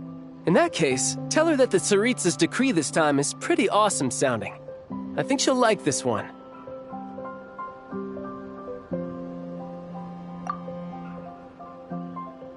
Still, I wonder what... Wait, what's that?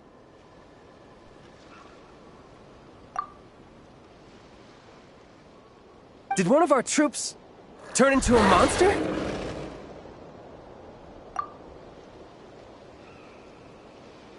Take him out.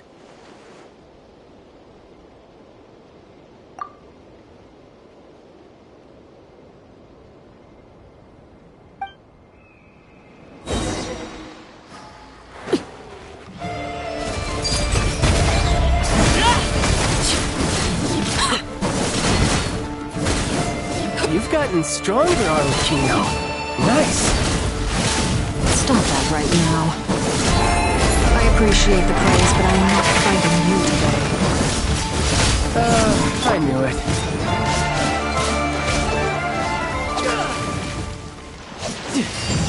No time to lose.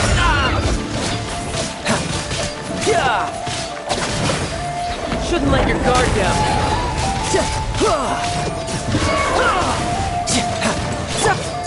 Transfixed! I can't believe it. He was a living, breathing human one moment, and the next...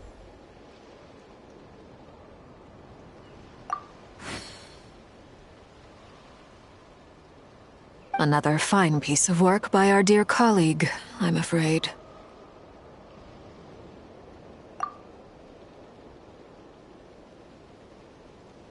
What in the world has been going on in Nod-Krai?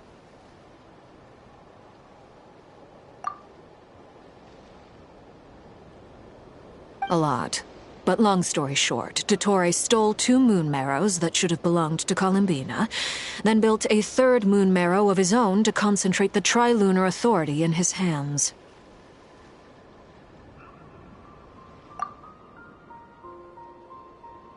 What? What do you mean he built a moon marrow? People build roads and houses, not moon marrows. What's his next DIY project? He's gonna build a god?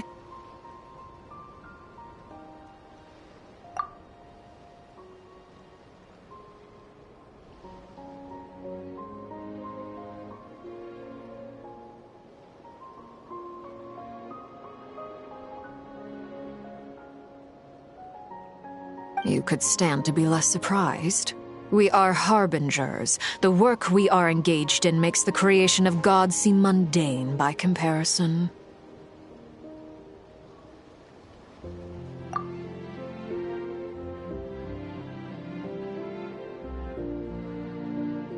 I tell everyone who asks that you once crossed swords with Rex Lapis while serving as a key supporter for Rosaline's plan.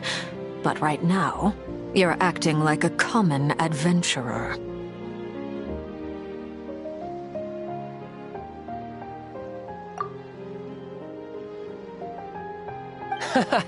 Thanks for speaking up for me. Those 2 really took me for a ride back then.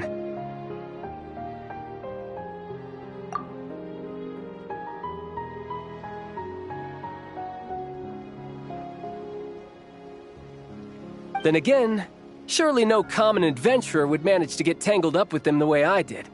That's gotta count in my favor, right?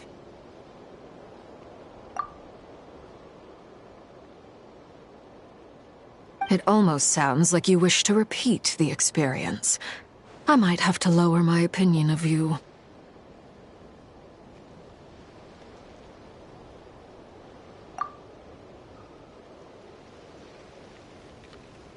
No. I'll stop talking. Please, go on.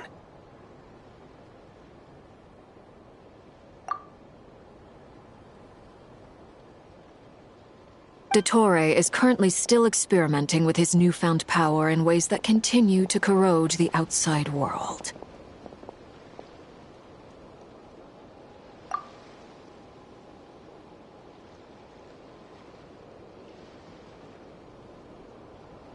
As for the human mutation, I believe this is simply a consequence of his experiments, and not a strategic move.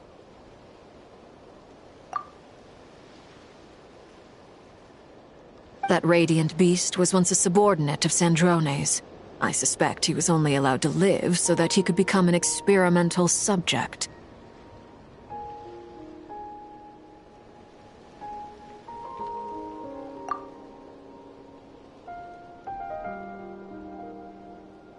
Also, those of us who fought Dottore have been afflicted with a curse. As such, I cannot leave Nod-Krai.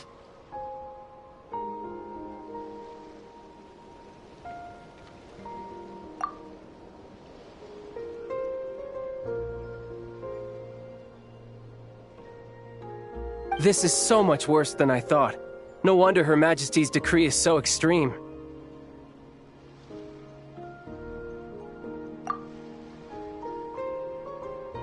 While these exceptional circumstances persist, the Harbingers are hereby authorized to use unilateral executive powers. Should Dottore pose a threat, Arlecchino and Sandrone are permitted to eliminate him.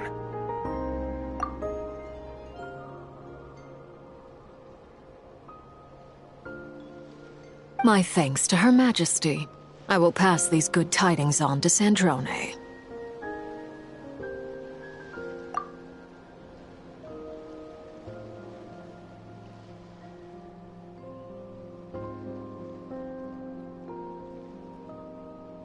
Her Majesty has also declared that she will refrain from launching an attack on the now evacuated Nod-Krai due to the presence of unretrieved research material.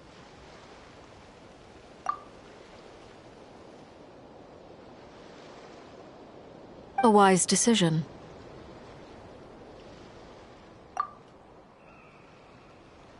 By the way, how's my old partner doing? I'm assuming they're with you?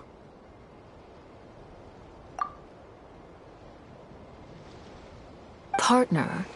You mean the Traveler?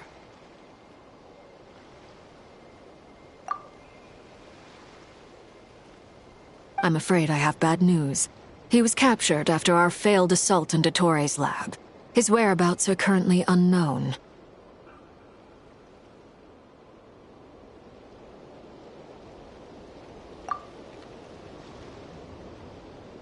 What? Why? Since when does Dottore have a bone to pick with him?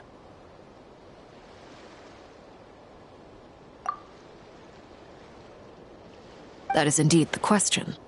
I'm not sure he does. He must have some other goal in mind.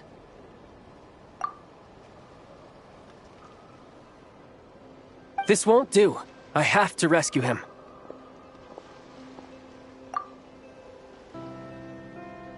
You can't. We have no idea where the Traveler is.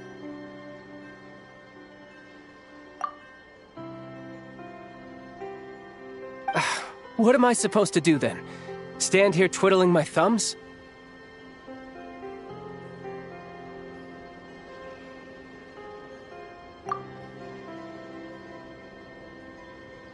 Sandrone is working on it. The best thing you can do right now is complete your mission.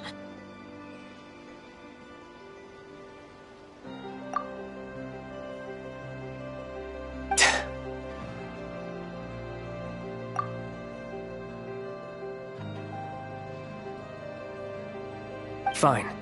I guess I'll leave this to you then.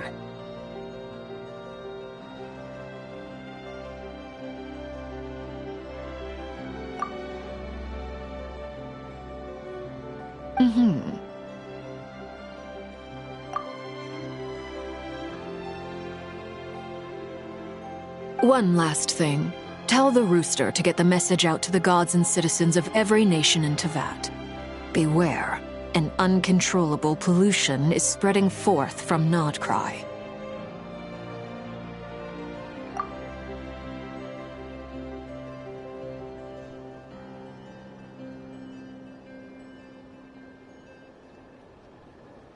The source of that pollution is a madman drunk on the success of his experiments. The Fatui and our allies will endeavor to contain the threat.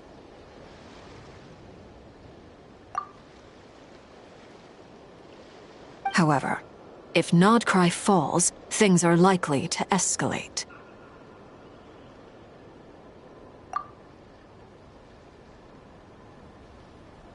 Considering Dottore is one of our own, all Fatui stationed in Nod-Krai consider it our duty to stay and fight him to the bitter end. Whatever the cost.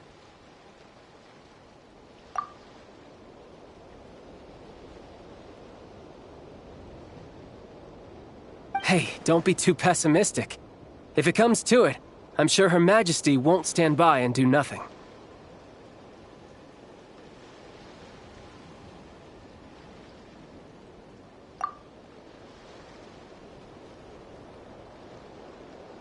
I hope you're right.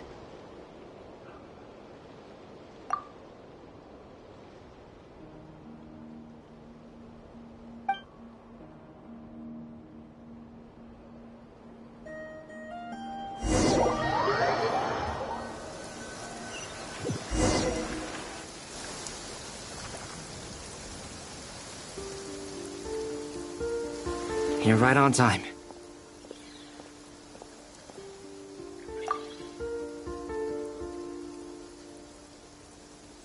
Thanks. Hey, do you think I'll get that gliding exam exemption?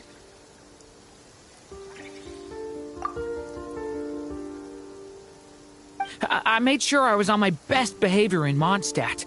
I landed well outside the city and walked in through the gates.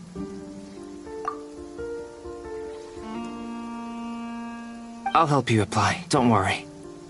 For now, let's see what we have here.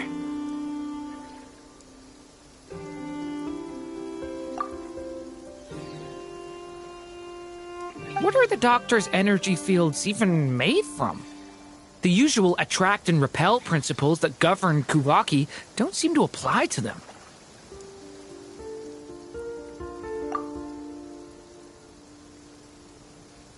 They are very mysterious, but ultimately, they appear to be comprised of energies from the three realms. Thanks to research by Master and the Hexen Circle, we know that Tevat's 7 elements are derived from the more primordial power of the Light Realm, which is antagonistic with the power of the Void Realm.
Since you have the power of the Dragon Durin within you, I'm sure you can already tell that this energy field contains no abyssal energy.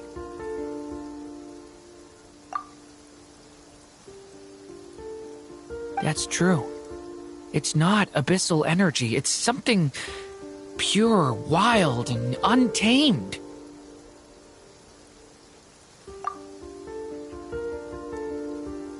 I've been thinking about something. Do you still remember the device that Dory supplied from the Academia when you and Miss Columbina fought Rarier?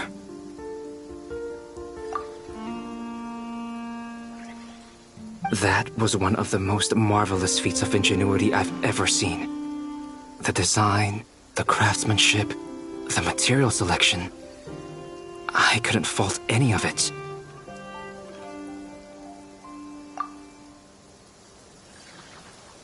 Not to mention the operating principles. Surely the most ingenious feature of all. Dory didn't go into detail on how it functions, but I have a working theory.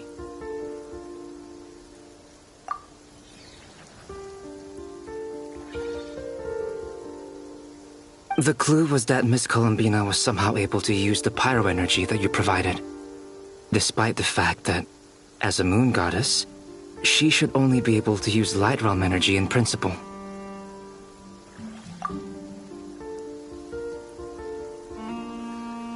Now, all elemental energy is, of course, derived from light realm energy to begin with. Hence, I suspect that the device works by restoring elemental energy to its original state.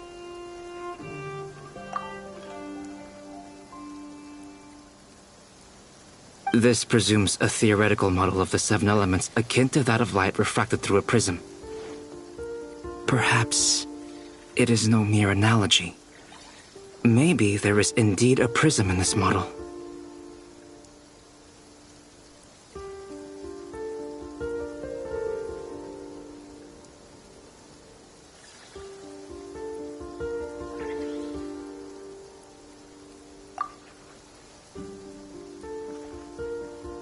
I almost wonder if the idea for the device was conceived based on direct observations of said prism.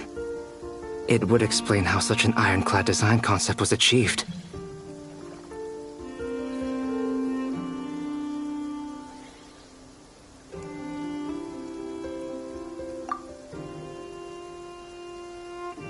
It is at once a masterwork of engineering and a groundbreaking application of the Academia's latest elemental theories. I suspect only Lesser Lord Kusanali herself could have devised such an ambitious technology.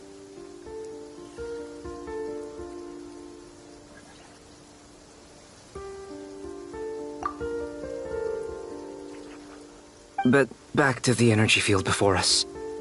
If this is pure light realm energy, its relation to elemental energy is one of integration versus division.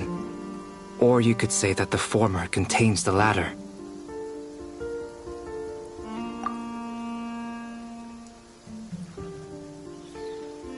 Could this mean that elemental energy can dilute the power of the light realm? Should we give it a try?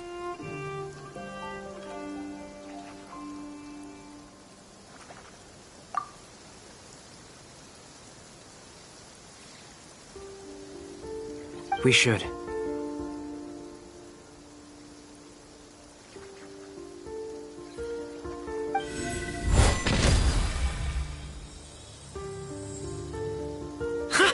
It works!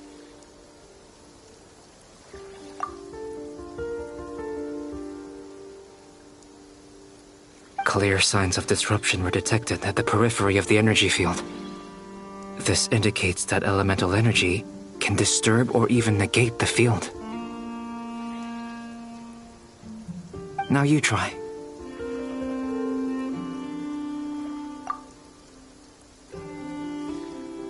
All right, here goes.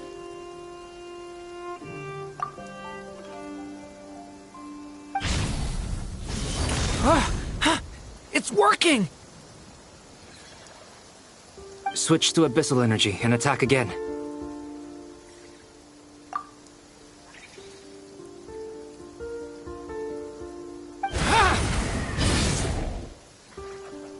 No surprises there. Abyssal power drains the energy field to a significantly greater extent.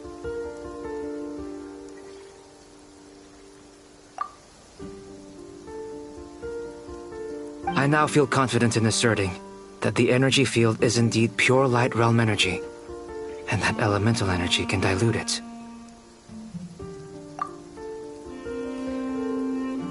But the energy field is huge!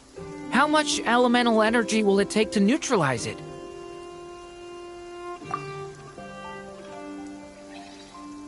We don't have to neutralize it completely. We can try other approaches.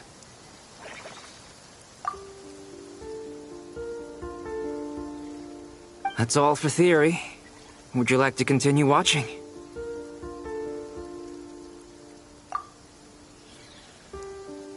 So you knew I was here.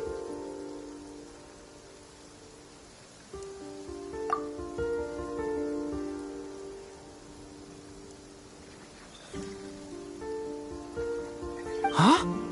When did you get here?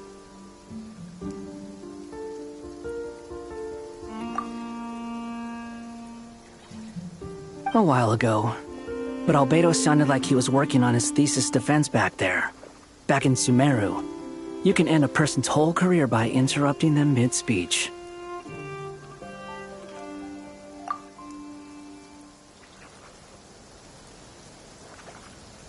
Very thoughtful of you. I'm truly touched. Could I ask you to lend me a hand?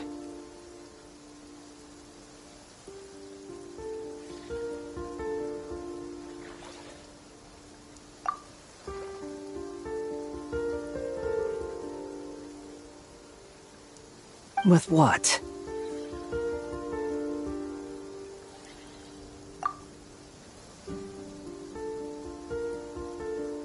A little test. Try using Anima to unleash a concentrated assault with circular blades, with the goal of breaking through at a singular point.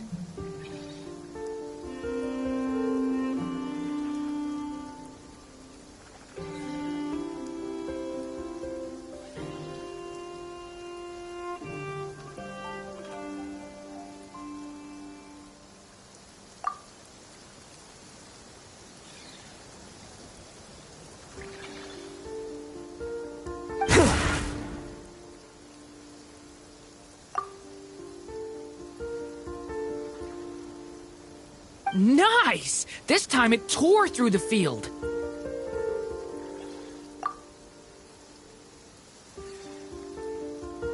Tremendous.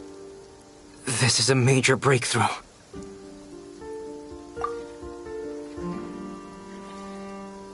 Should we go through?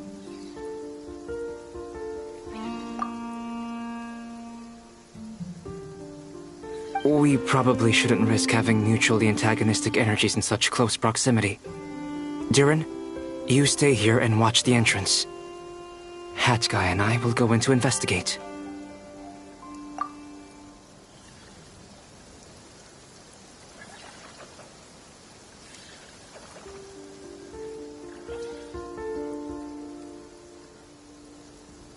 Sounds sensible to me.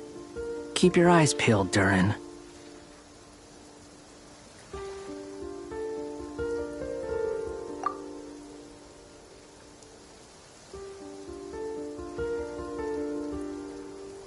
Don't worry, I got this. You two be careful in there. Just give me the signal if you need help, and I'll dive right in.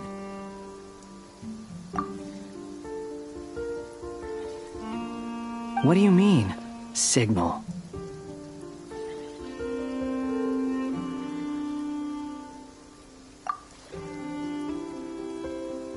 It's based on a new alchemical concoction I developed last month. When two bottles of it are smashed on the ground together, they emit a blinding burst of light. If it comes to that, remember to shield your eyes with your hat.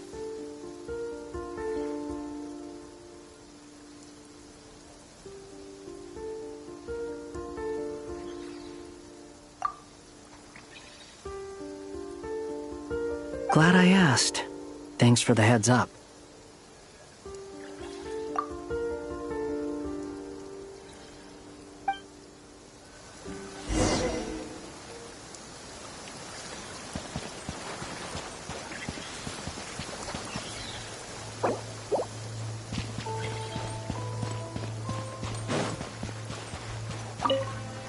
Like I thought.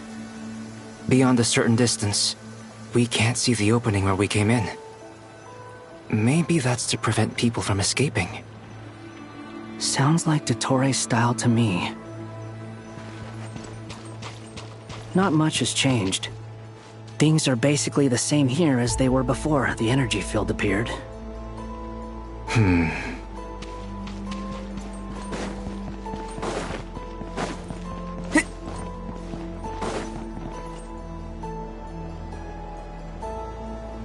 They have no heartbeat and they're not breathing. We can only assume they're dead. But there are no visible wounds. Also, there's an animal squatting next to each body.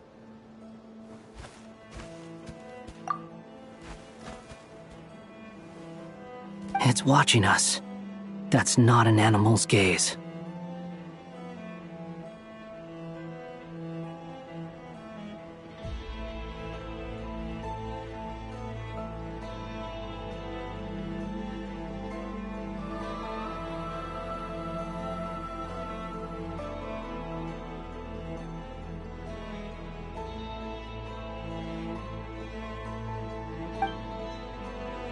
What are you trying to tell us?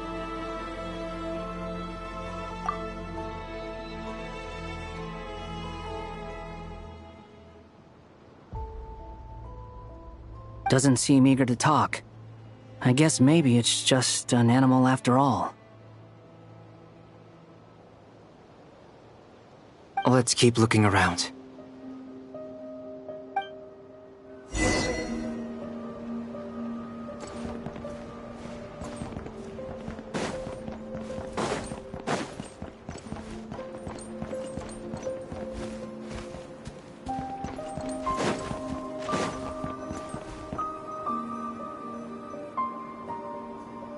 Same situation everywhere. Not a living soul in sight. Just countless bodies with animals standing watch over them.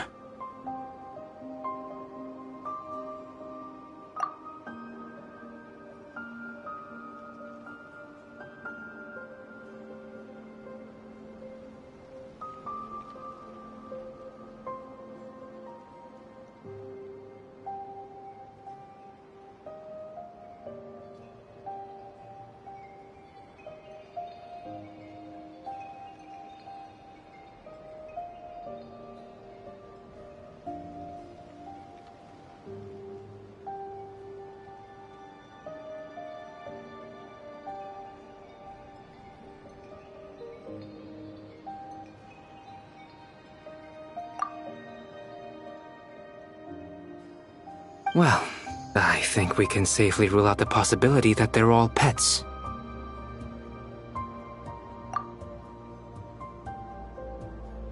Is skirting around the topic your way of showing consideration for other people's feelings?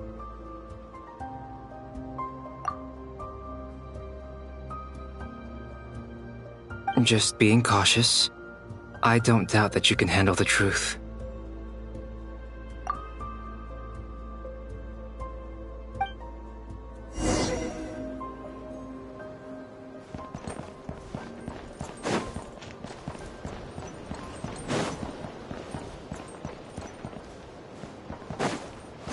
Careful. Please. Help us. Please. Over there. I hear a voice.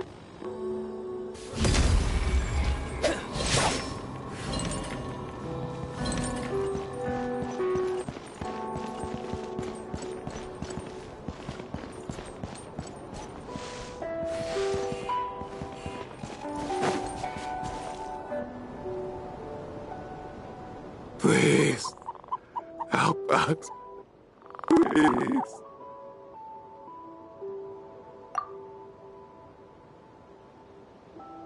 What happened here?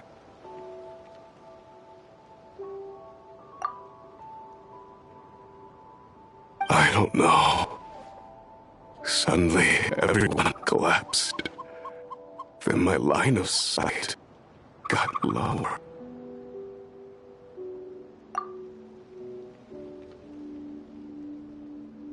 I still have some of my senses left.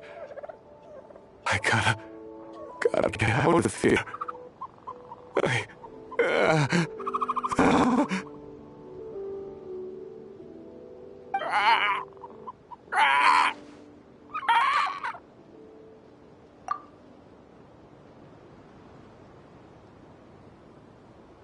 It looks like there's a huge experiment going on inside this energy field.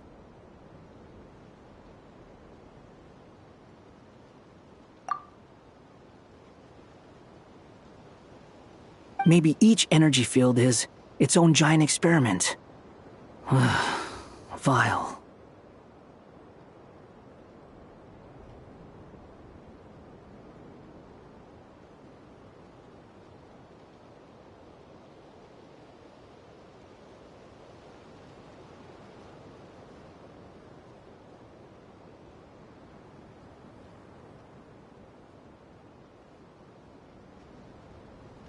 He's swapping human minds with those of animals. Even without the other circumstances, this would be an extremely radical experiment.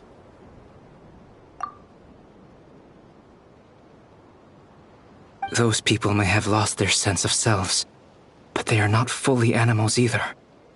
If they were, they would have left. But instead, their instincts are driving them to remain by their dead bodies.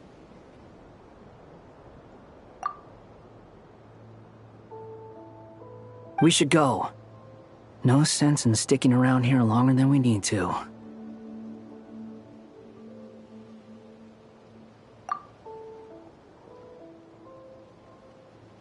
Agreed.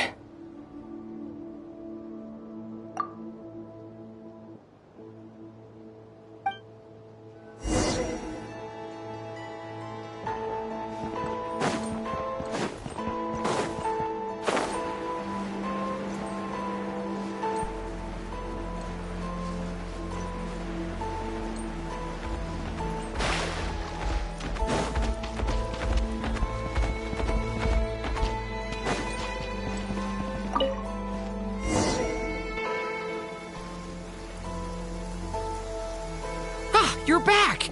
Everything okay?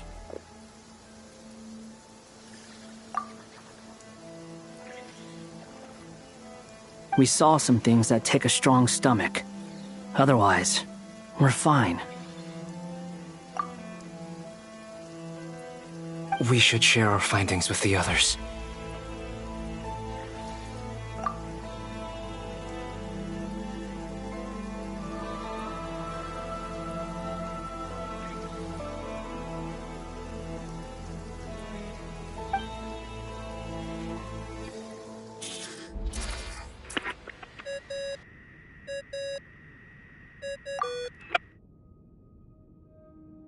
Yes? Who is it?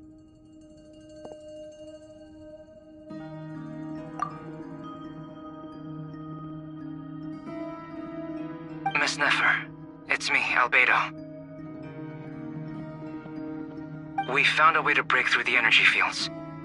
With enough control, it's possible to tear them open using elemental energy.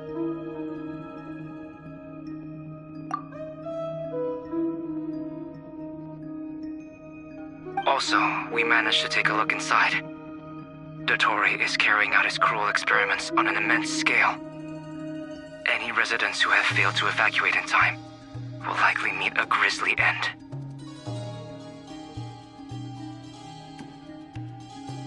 Sounds like he's living down to our expectations.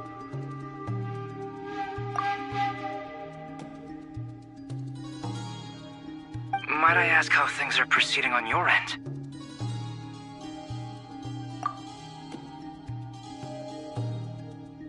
I'm just about to get started.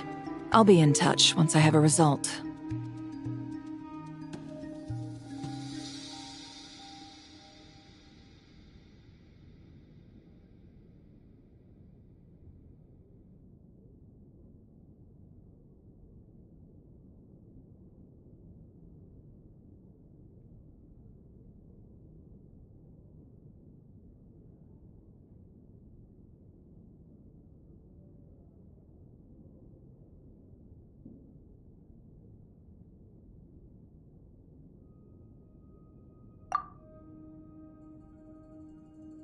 Understood.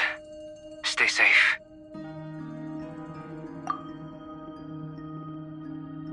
I will.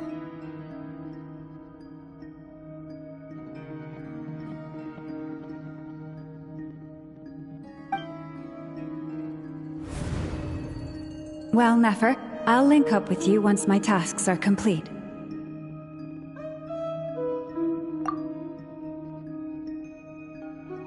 What makes you think I'd need you to do that?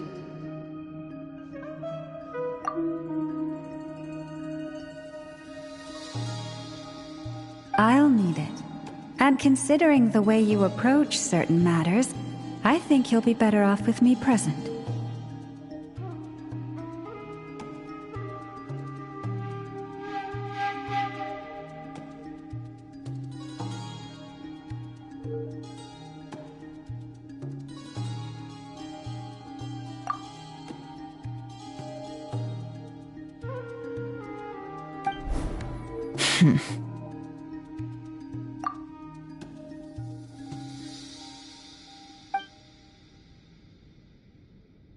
Let's begin.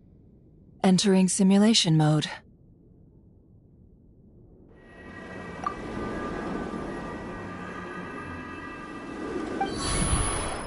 A vast wasteland.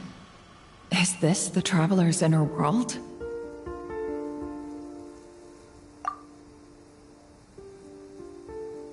I was expecting something more vibrant, to be honest. Wait, someone's there. What are you looking at?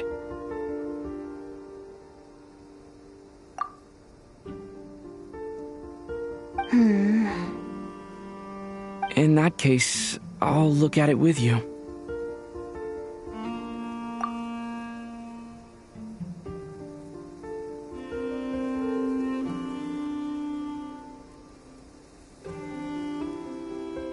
I want to know all about everything you've seen and experienced.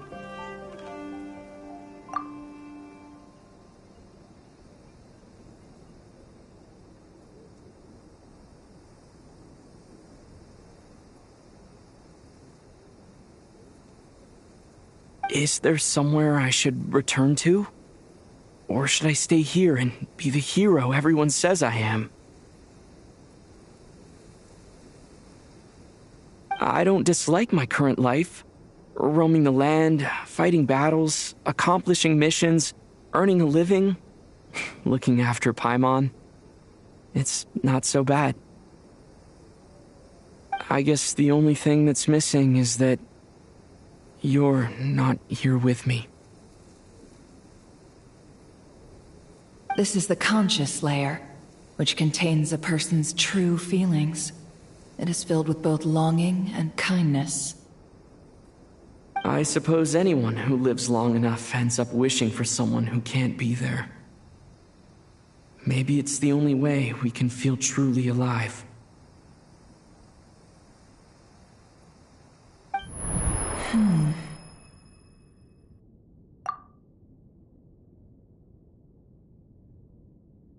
Time to delve a little deeper.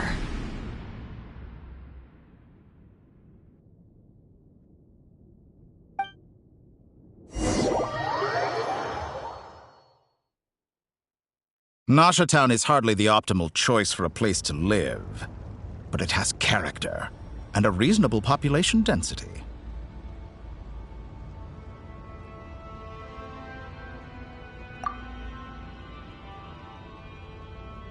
What are you trying to say?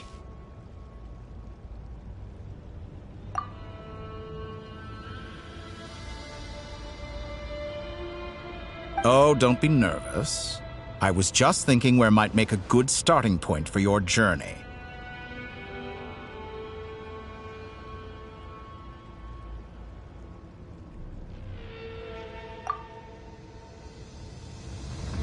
Perhaps I should send you further afield. Conria, perhaps. Conria ceased to exist long ago.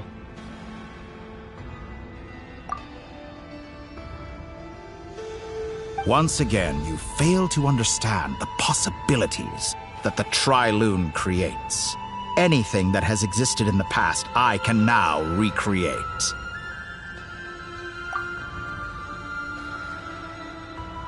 You simply do not wish to see that happen. That might be because you miss your sibling and fear getting answers that you are not ready to learn. But this is not for me to judge.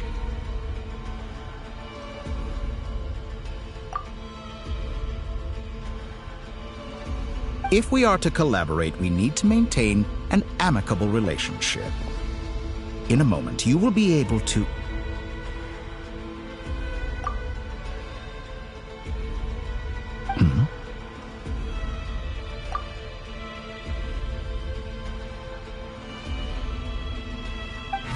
Oh no.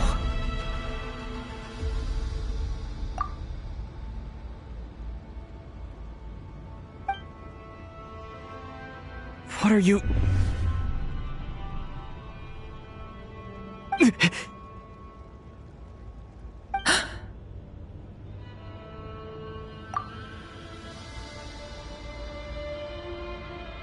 What are you gonna do?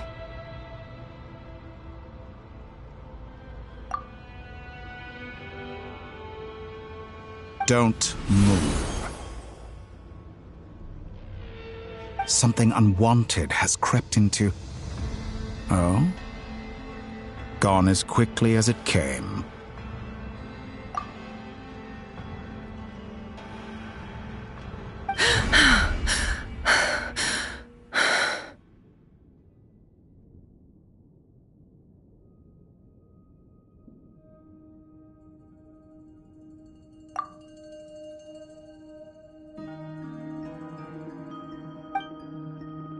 Did you save me?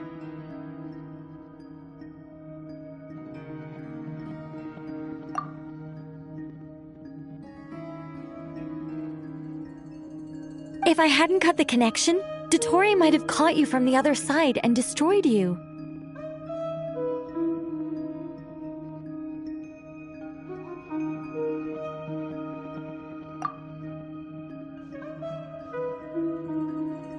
This was a good idea, but once is plenty. You were exceptionally brave. Excellent work. Thanks, but now's not the time for that.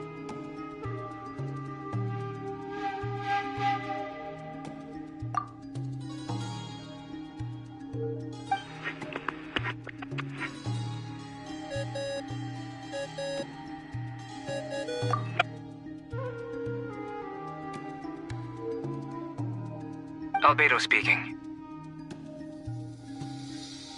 I think I know where he is.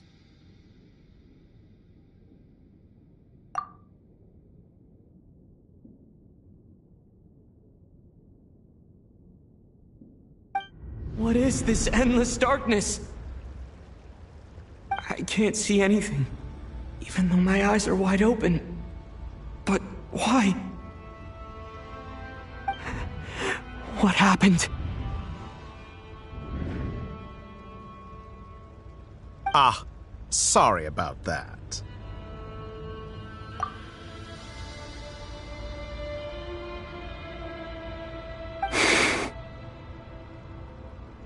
I take it you didn't notice. Just now, a friend of yours took a little peek into your mind.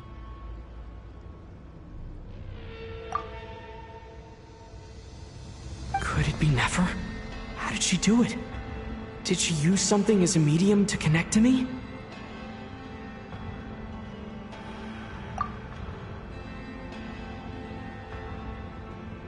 Do you think she's aware of your current circumstances?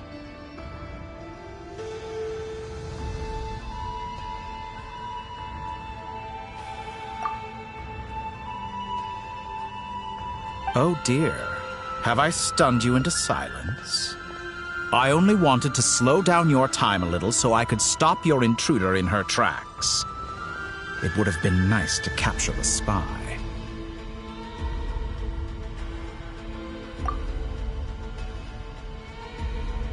I must say, I'm finding the ability to adjust the flow of time rather intriguing.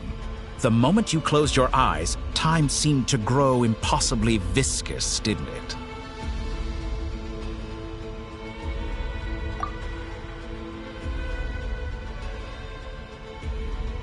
A whole month passed before you opened your eyes again, but only for you.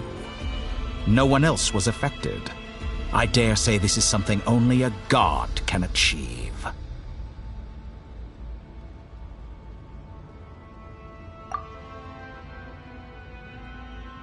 Point taken. You've proven once again that you have god-tier powers. Oh, you misunderstand. This wasn't about proving a point. I was testing things out. I find I learn best by doing, and I have to admit, time is not the easiest dimension to control. I only wanted to make you sleep for a short while, but it ended up lasting a whole month. Clearly some finesse is required to wield the authority over time as I wish.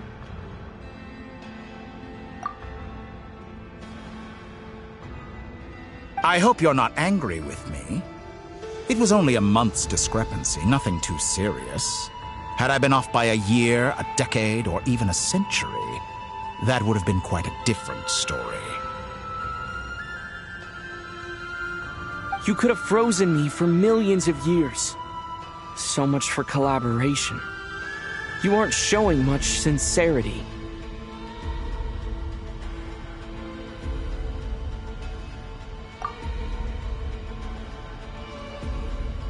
Millions of years? To what end?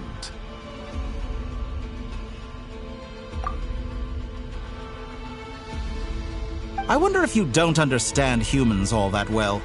They are very pragmatic creatures who understand only that which they can perceive with their senses.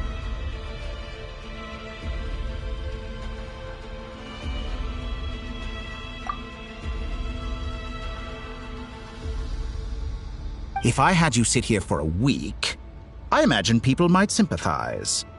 But if I left you here for 100, 1,000, or 10,000 years, the sheer size of that number would cause it to lose all meaning to them. They would not have the capacity to comprehend your suffering, and thus they could not empathize.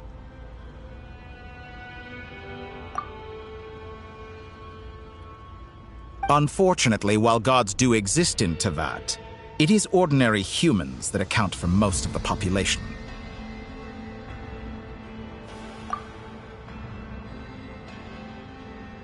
Their lifespans are so limited, their bodies so fragile. Did you ever really hope that they could begin to understand someone like you?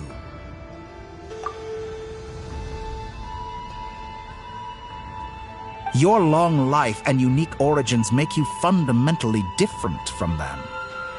How long will it be before they start to treat you like the alien you are? Before you are ostracized, outcast?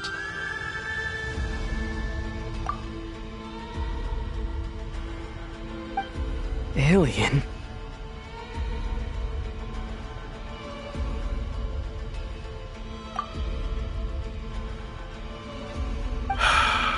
Even I feel bad for you sometimes. This world has made you into a slave. So many times you have served its will, and not once have the powers that be ever thought to grant you the one simple thing you wish for. You have been treated most unfairly. I can change that. I will grant you special privileges and give you back the status you rightly deserve as a descender.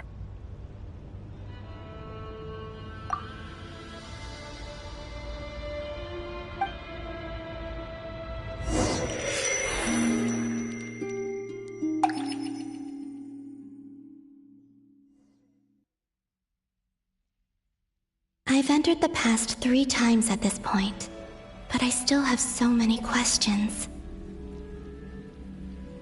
For instance, beyond each point being further back in time than the last, what determines the specific locations at which I can make entry? So far, the common thread linking all 3 scenarios is that the Traveler has been present.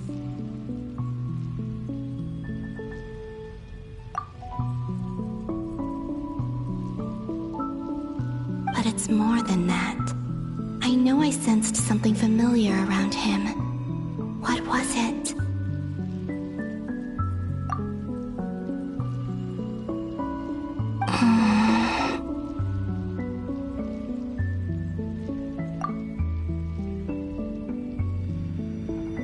I'll keep this question in mind as I carry on.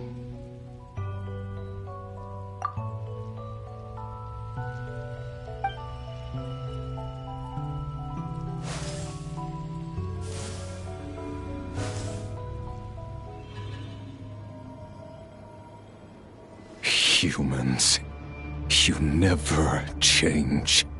Always trying to use powers you neither comprehend nor control.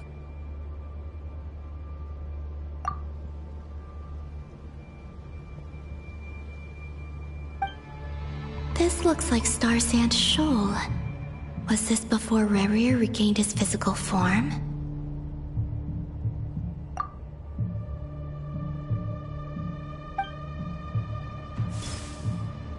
You've messed with the cannon again, huh? Sorry, but this round's not gonna go your way.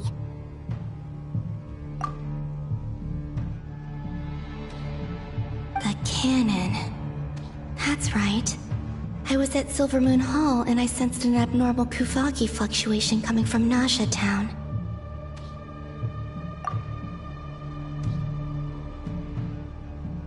And right after that, came an ominous power emanating from Star Sand Shoal.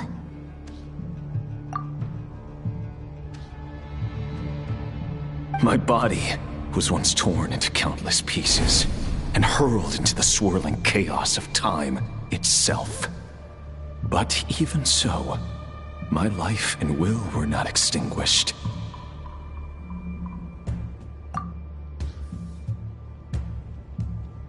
I wonder if I could try to prevent his resurrection.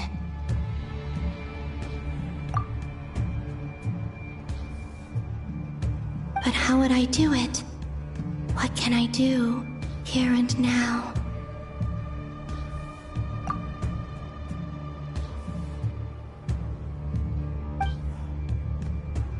Traveler!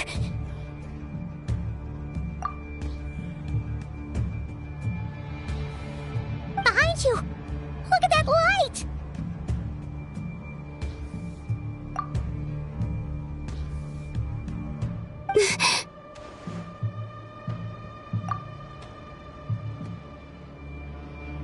No, I won't make it in time.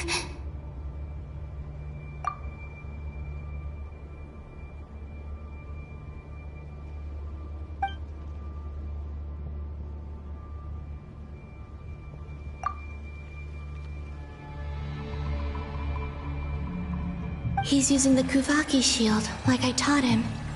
Is he going to use it to block the cannon's beam?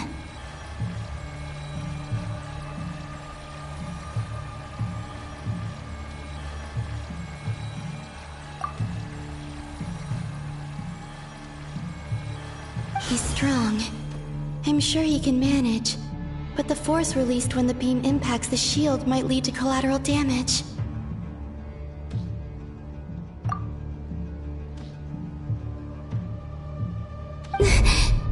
Easy Island. The Frost Moon Scions will be exposed to lethal levels of Kuvaki.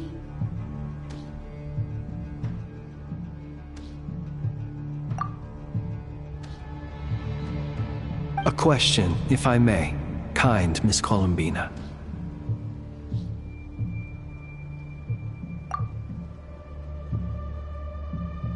When the cannon's Kuvaki beam was deflected earlier, I saw several bolts of energy streak toward Hisi Island, only to be blocked. Did you also have a hand in that?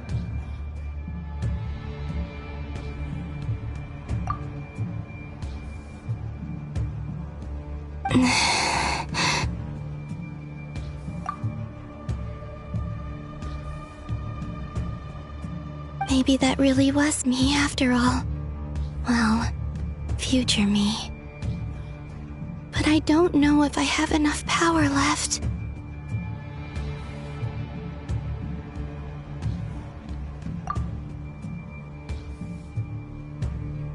Sigi sato pasa sax, niti ipotuftos.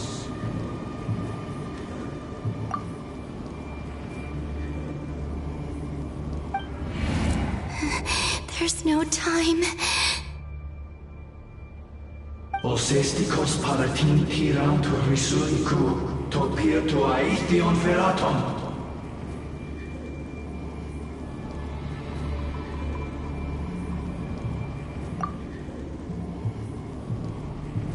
I have to make it. Oh, Frost Moon. Oh, great land. Oh, slumbering moonlight of Nod-Krai. If you can hear me, if you can sense my call, then please, heed me once more!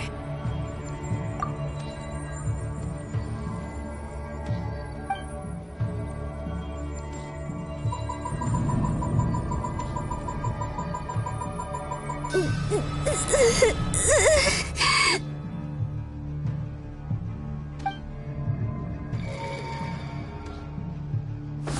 it work?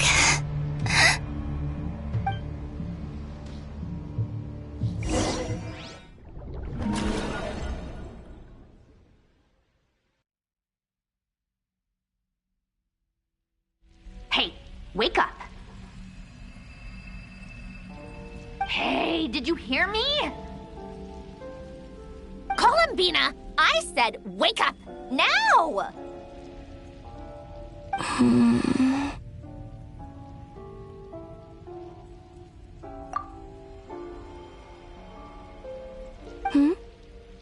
Oh, good morning, Sandrone.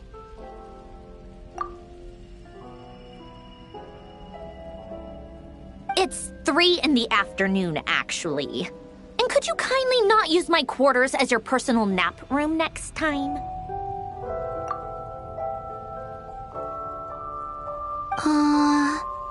But I feel so safe here.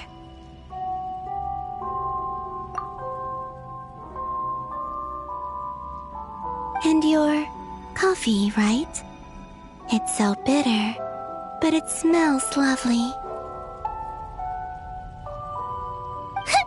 It's like you were raised by wolves in a forest or something. What did you drink growing up? Grass tea?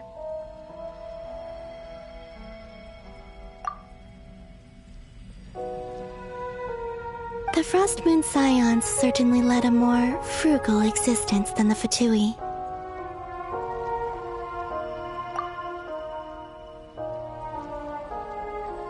Then I'll bet you've never eaten one of these before.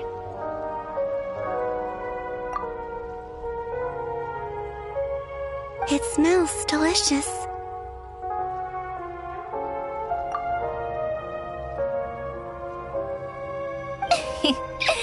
That's because it's a Fontainian recipe. I had a little free time today, so I made a batch.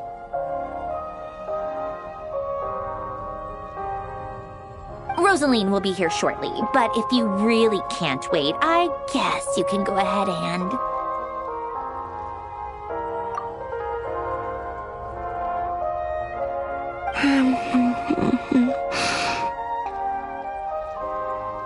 Hey, at least let me finish before you start eating! Did the Frostmoon Scions not teach you basic table manners?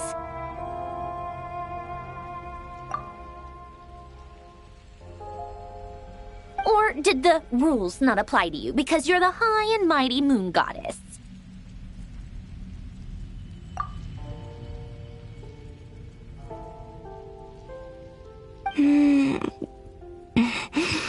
These are so tasty.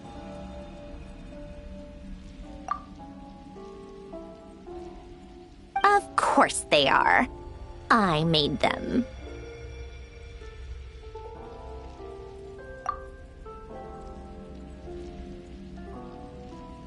I was worried they might contain traces of machine oil.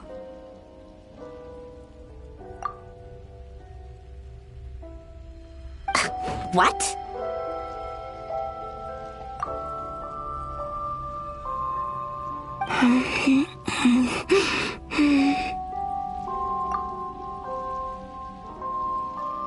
You know, there's something I've always wanted to ask you.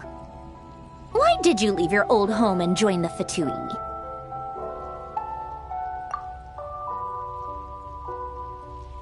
I mean, I'm sure their food was awful. But there's gotta be more to it than that.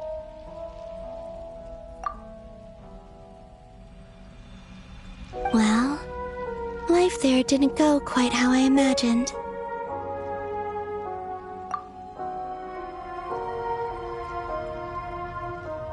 What were you expecting? You're a god. Your followers are gonna make some demands of you, right?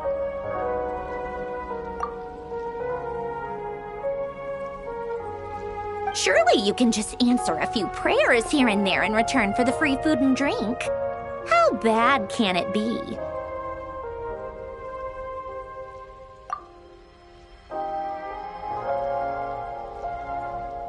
Well, Would you help other people just for free food and drink?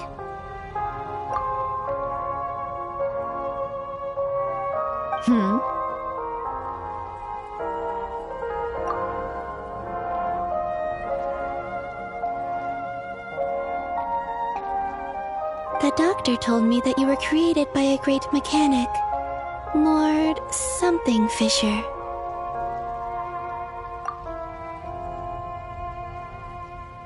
The Lord Artificer. Ugh, some people can't keep their mouths shut.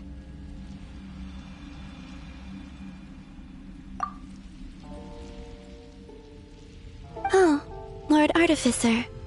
And didn't he have something to do with the, narcissist? Nod-Krai Ordo.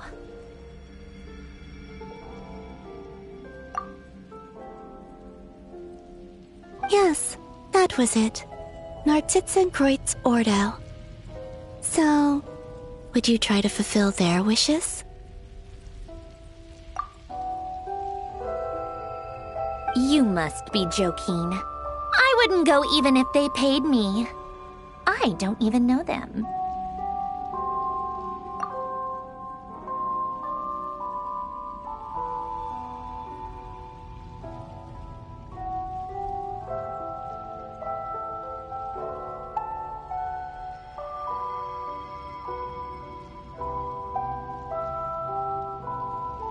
Exactly.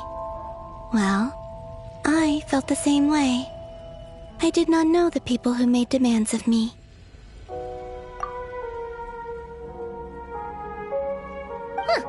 What do you know? We're on the same page for once.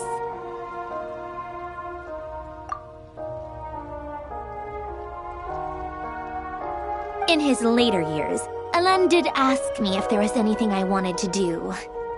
If I had any wishes of my own. Well, I don't.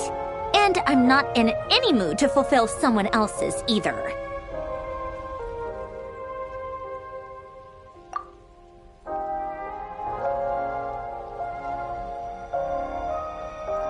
Who's Alain?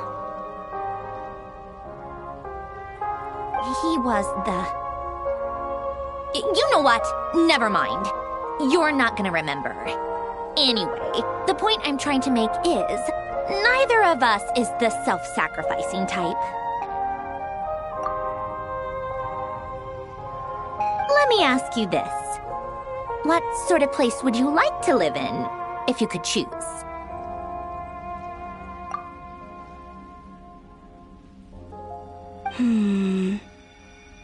A place where people don't ask me for things I cannot give them. Where they don't worship me, or fear me, but just want to chat with me like a normal person.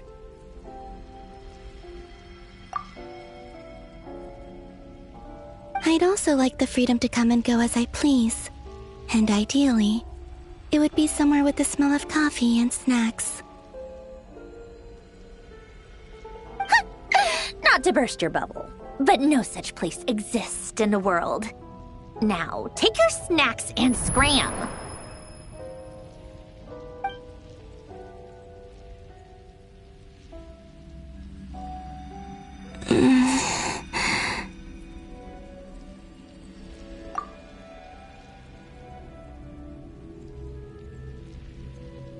Did I pass out?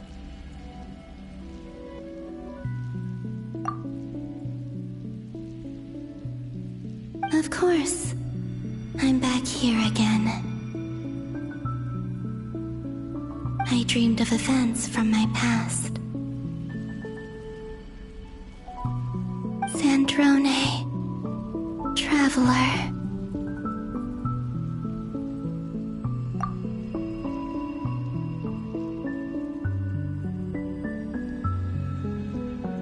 I miss you all so much. Back there, I guess I managed to harness all the Kuvaki energy on Hisi Island. But how did I do it?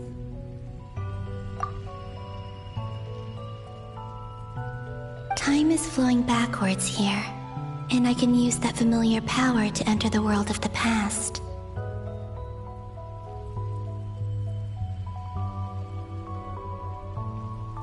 That mystery ally everyone talked about.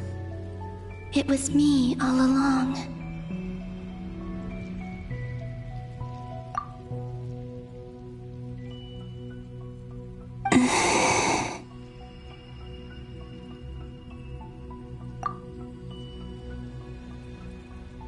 I can sense that there isn't much more power remaining up ahead. What lies at the end of all of this? Will time keep flowing into the past?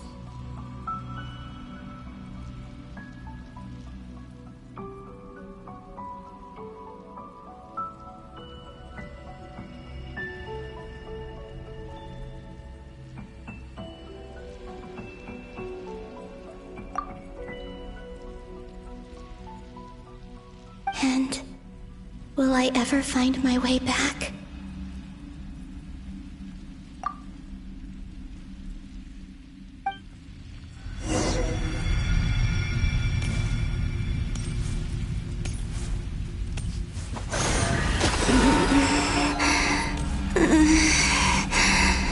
It's getting harder and harder to use my power.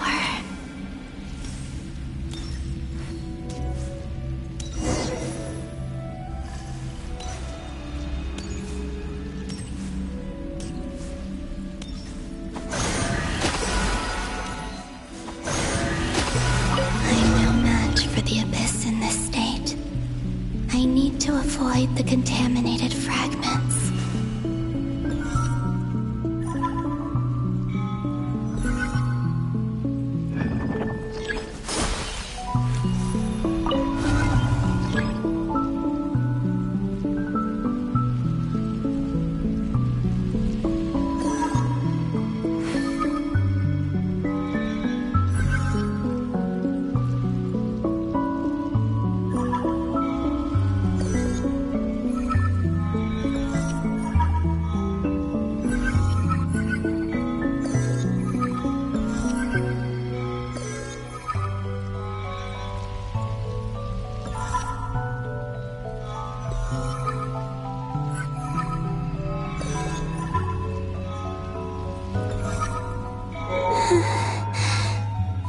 Time to go.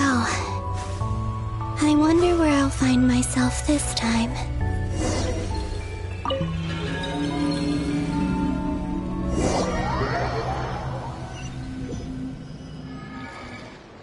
The Final Night Cemetery. This is where Flint's is based.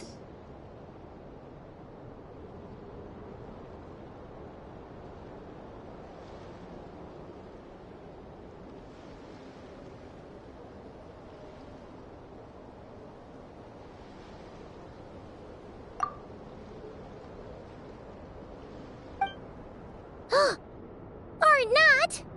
How are we supposed to read through this many files?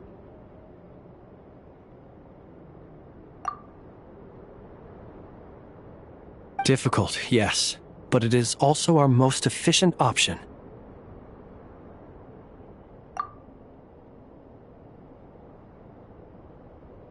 Seems like they're searching for information. Oh, I remember. Flint and Varga talked about some files on the Wild Hunt.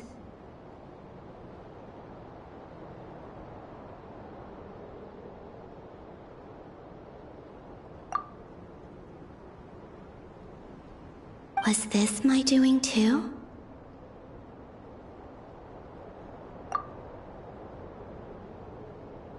To expose the true intentions of this Rerir, we need to dive into Nod-Krai's history.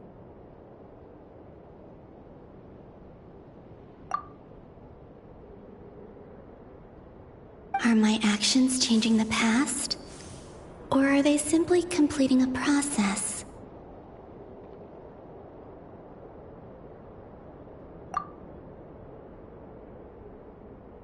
Is all of this inevitable? Or am I the one making these decisions?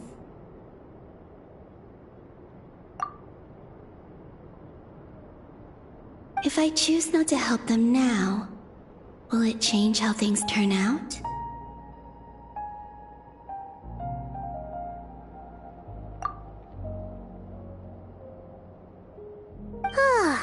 Hope we don't land on our heads then.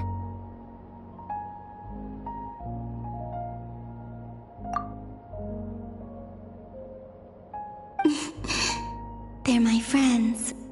I can't not help them.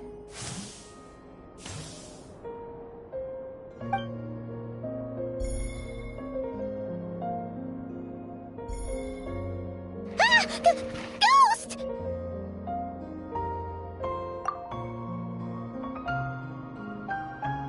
And the other one was... here.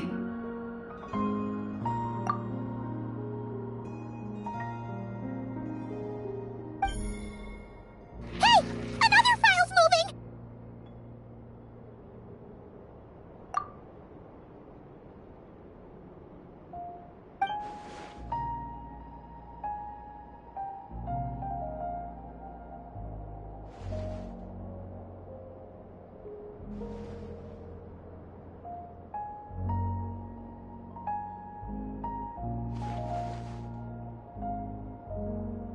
That should do it.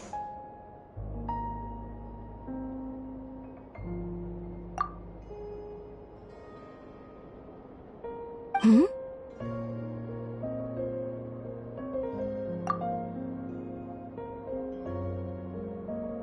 Luanatar?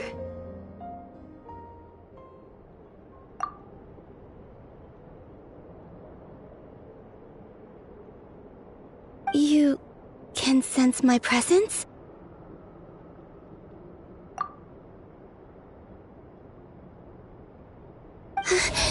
Wait!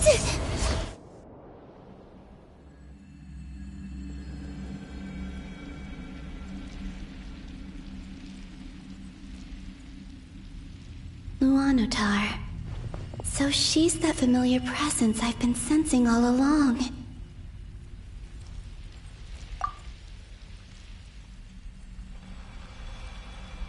She's always been by the Traveler's side. That explains why the Traveler has been there each time I've entered the past. But why Luanatar? Is it because she has a connection to me as the Moon Goddess's familiar? If so, why not any other Kuhenki?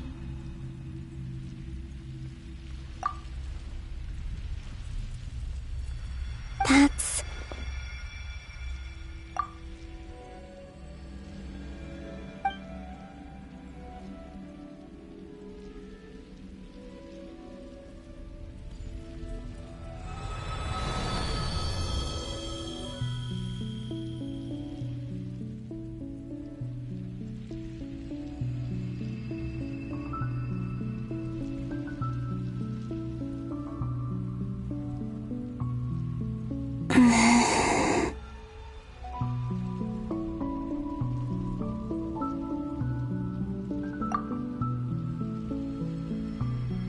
I cannot sense any power up ahead. Just a void, stretching out into infinity.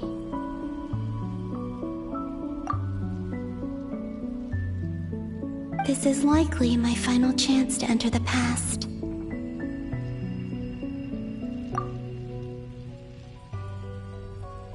It's now or never. I have to find a way back.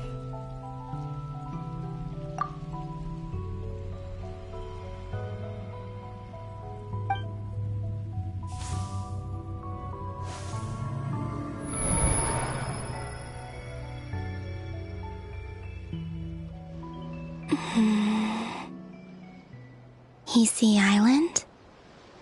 How far back in time is this?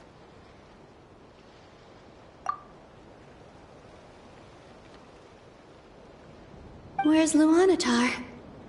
I can't sense her presence this time.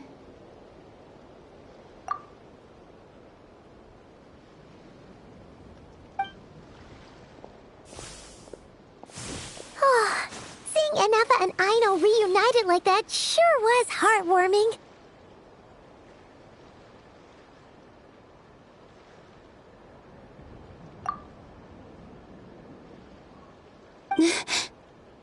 traveler, Paimon.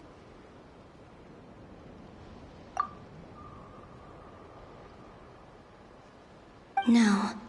Stay calm. I don't have much power left to change things. I don't even have that much time left here.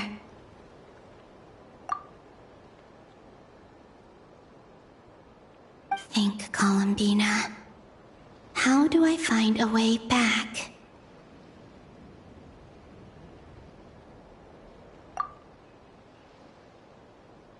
A way back? To where? Do I go back to Moon Prayer Night? Or to the future that followed?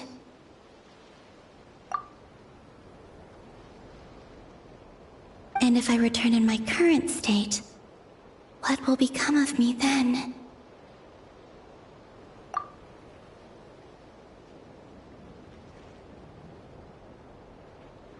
Dotori's actions that day proved that he'd been planning that for a long time. He had already seized the power of 2 moon marrows before capturing me.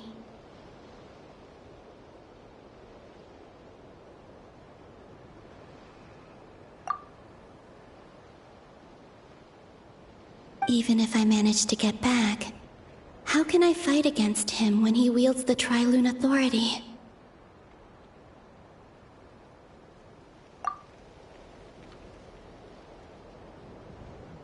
I can't. If I go back like this, I'll be playing right into his hands.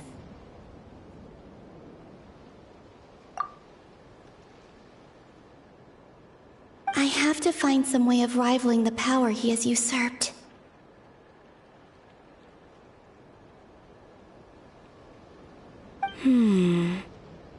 Wait. Time flowing backwards. The Tri-Lune authority.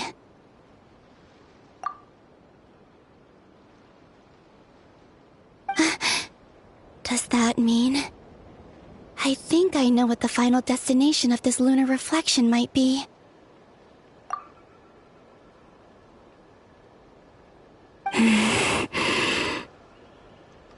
I know what I must do.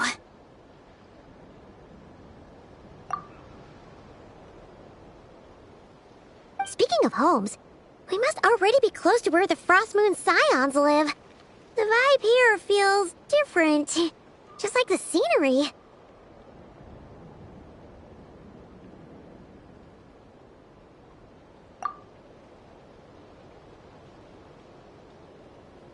But how do I communicate my plan to my friends?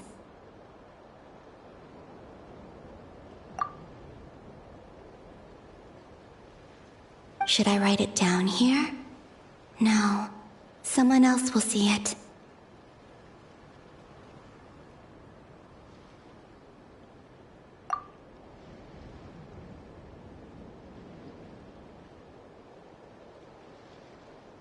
I need something with a close connection to me. Something I can use as a medium to tell them what's happened to me in here.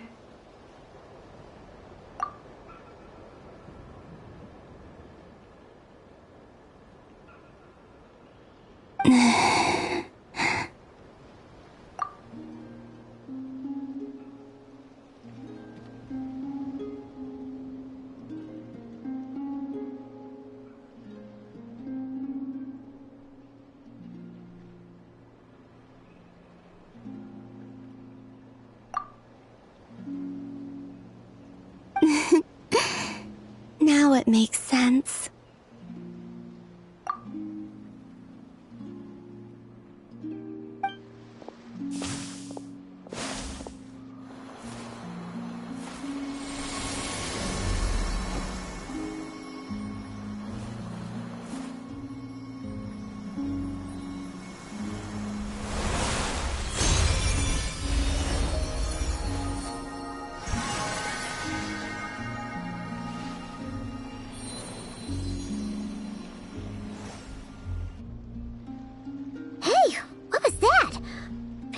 Some sort of breeze blew by, and then the petals suddenly turned into... Huh?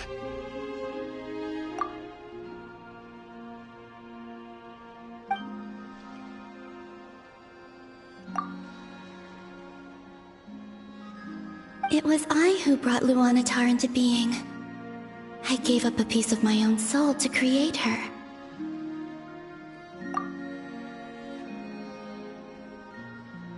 That's why I could sense a familiar power from the moment I entered this space.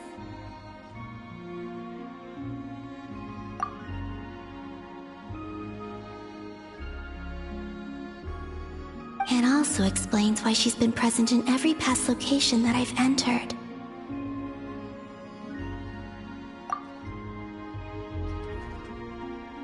Because we have a deep connection.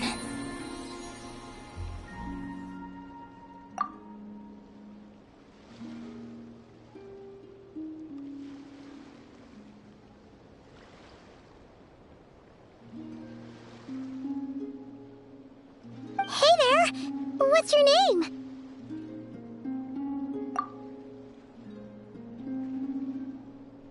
And the reason why there are no more gates to the past after this point is that Luanatar hadn't been born then.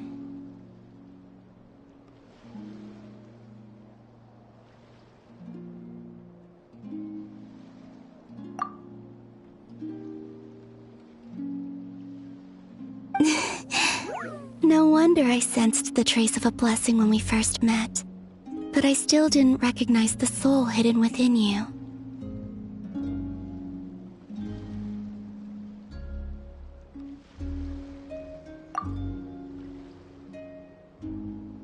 Back then, I was just a little lost dove. I had yet to become Columbina Hyposelenia.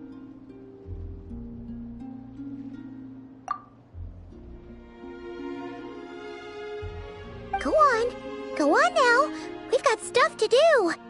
Best you find someone else to hang out with.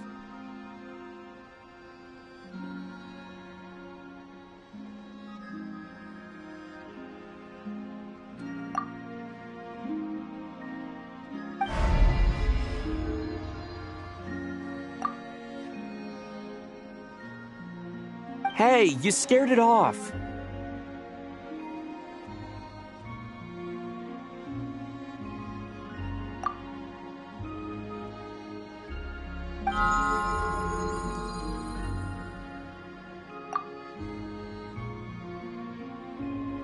I'll be counting on you.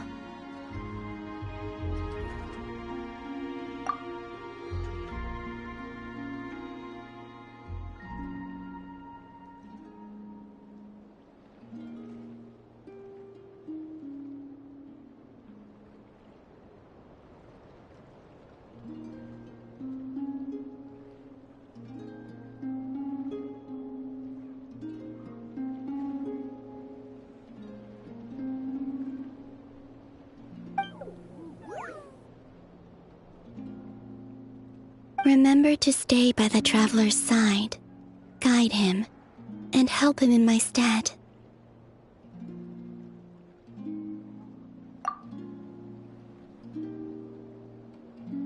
Oh, and bring him to the garden where the moon prayer blossoms grow. There's a little lost dove there who will need his help.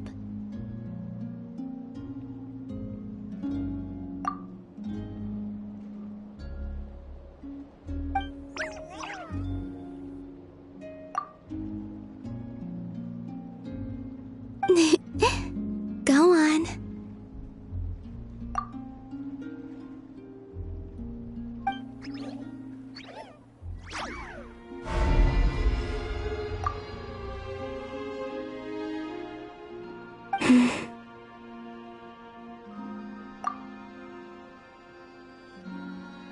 You too. Go and live your story.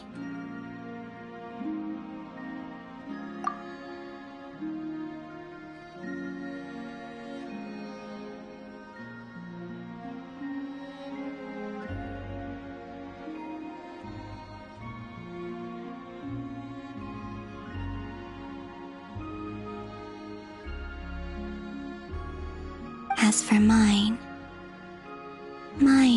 must go in a different direction.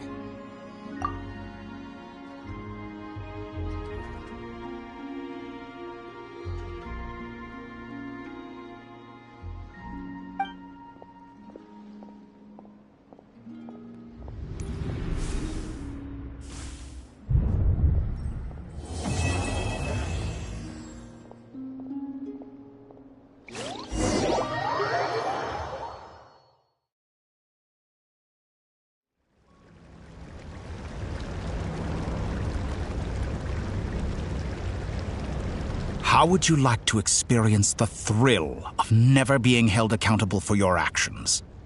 You could crush people like ants without consequence, or tear off their heads or limbs as you please.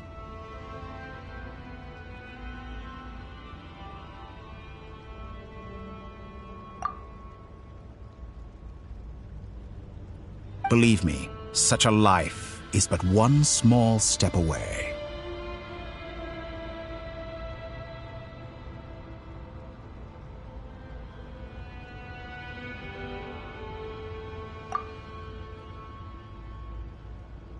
What point is he trying to make? Freedom? But the freedom to kill? To do evil and get away with it?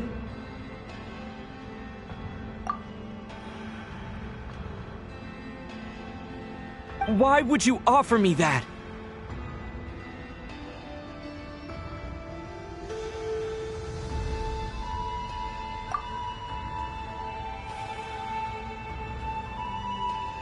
The creation of a world is the ultimate scientific experiment.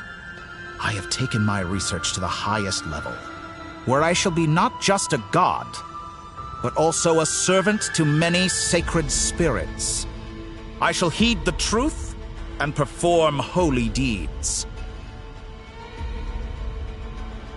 A god's laboratory is the perfect playground, but it needs the right occupant to explore its full potential.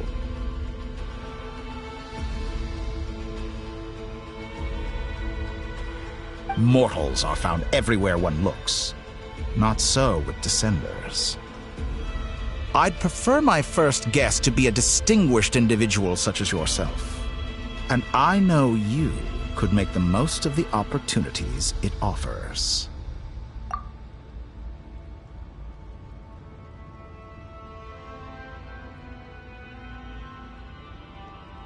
So the condition for entering the new world is to take innocent lives.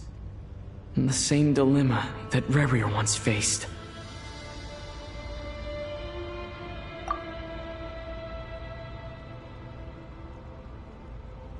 Could I really bring myself to kill others for my own benefit? Rerir did. And look where it got him.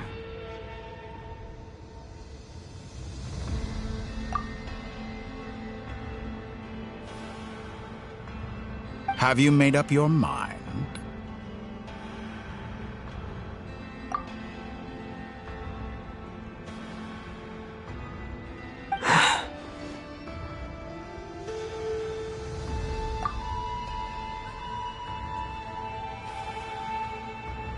I can't do it.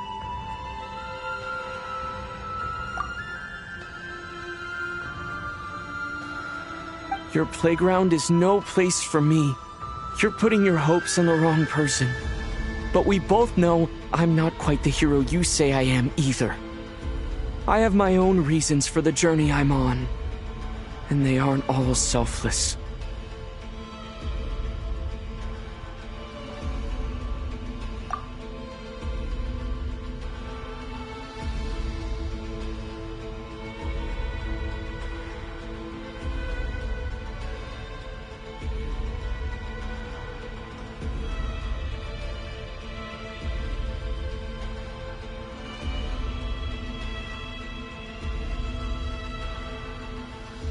You've grown a lot since we last met, but there are still things you are unwilling to compromise on.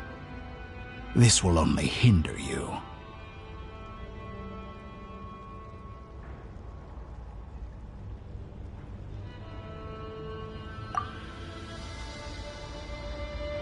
Why don't I lower my requirements a little as a gesture of goodwill? I'll give you a little time to learn to be a less noble soul. That'll make things much easier for you.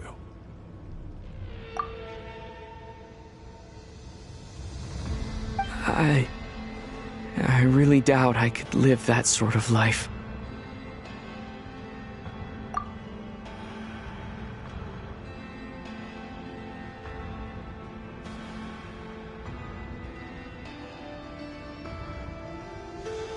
And yet you already sound less defiant than a moment ago. The benefits appeal to you because you can read the signs of the times.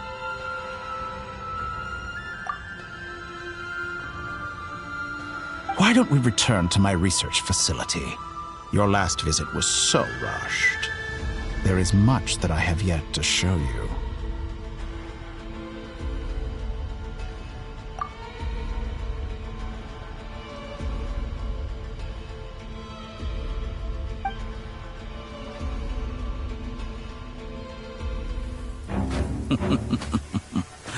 Now to that question,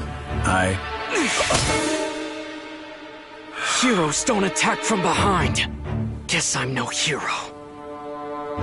This is most disappointing.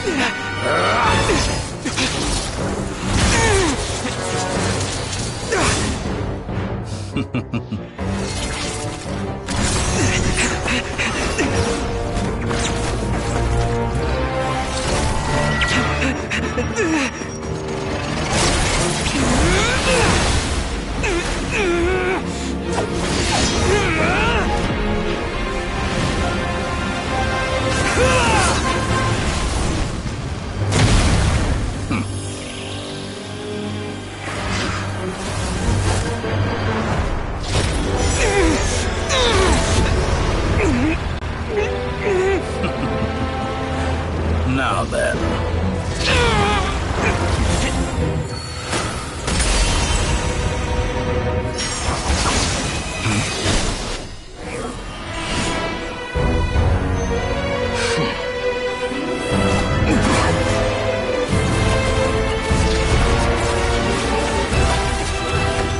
A new face. Interesting.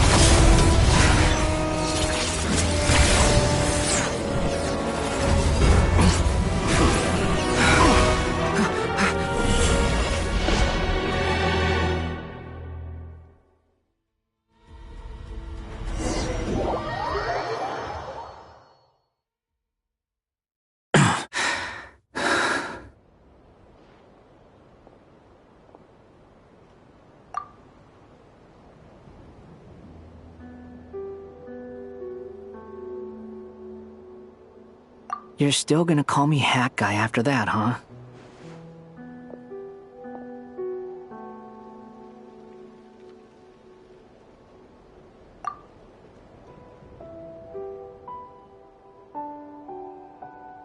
I didn't see anyone else in there who needed saving.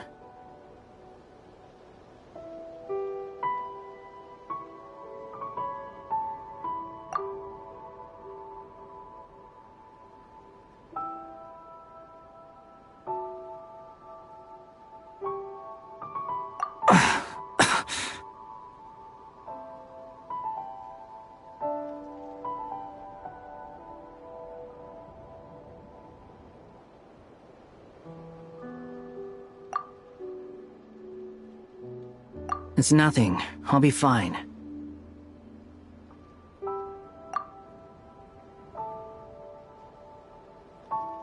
Why are you looking at me like that? Is it that shocking that I'd come to your rescue?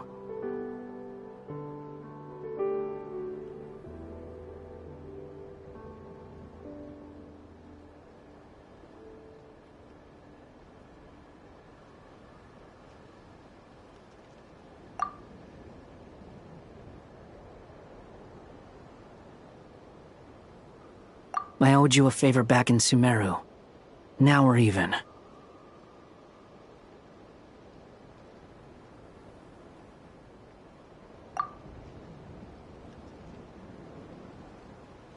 Distracting Dotori was tough. I won't lie.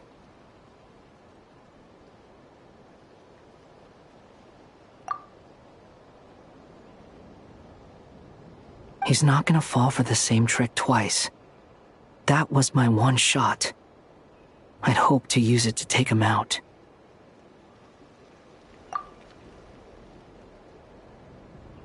Ugh. I never wanted to obliterate someone more than I do right now.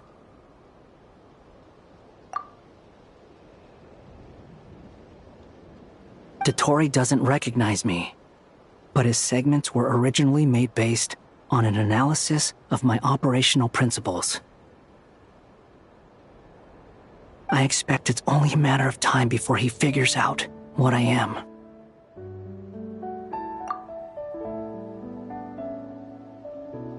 So Dottore doesn't recognize Wanderer because he deleted himself from Irminsul.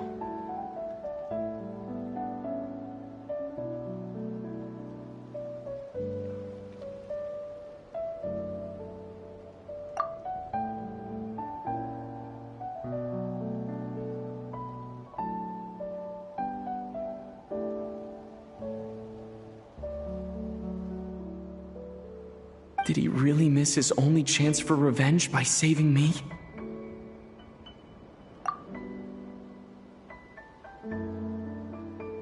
Why the long face? Hey, I'm not blaming you, okay?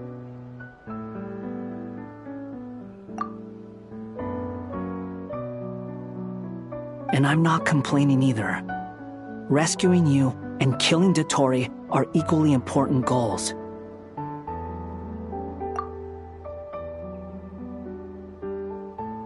Everyone would be pretty stuck without you. It's best you live to fight another day.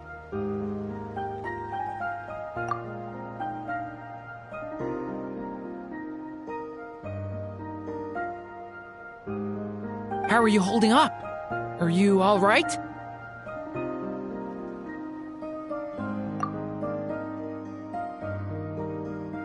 Hat Guy said to put safety first, so we agreed to run as far away as we could after leaving the energy field, and only meet up once it was safe.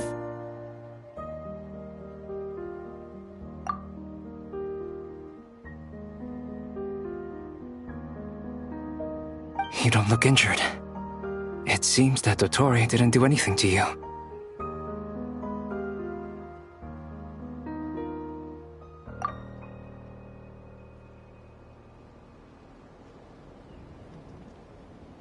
All right. Rescue operation complete. Let's head back.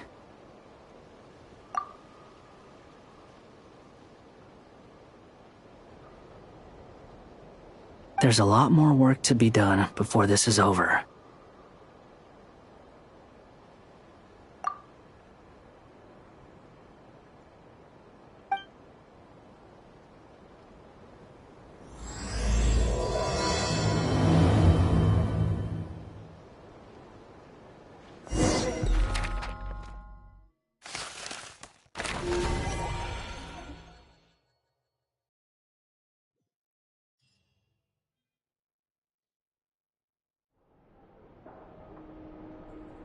Understood. I will bear the Tsaritsa's decree in mind.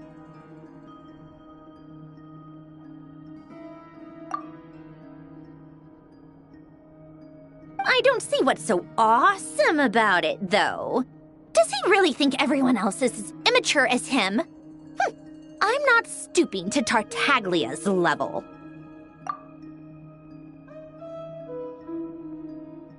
I thought you might say that.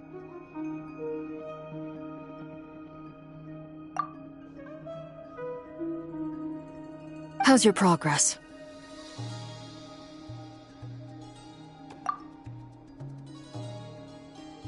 Quite promising, actually. That alchemist Albedo gave me a few ideas.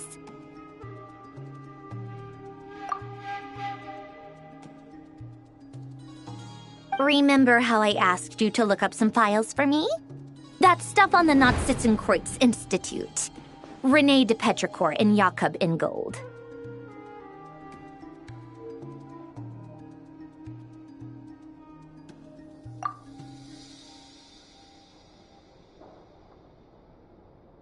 Giltan despised René's theories and methods, but he never managed to come up with better alternatives either.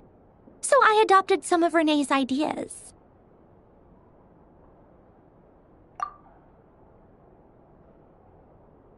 I thought Alain was like a father to you. He and René were mortal enemies, were they not?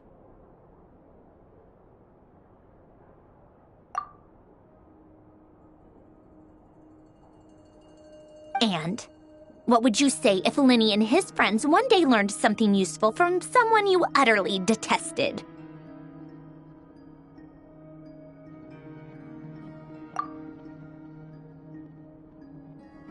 I would applaud them for it.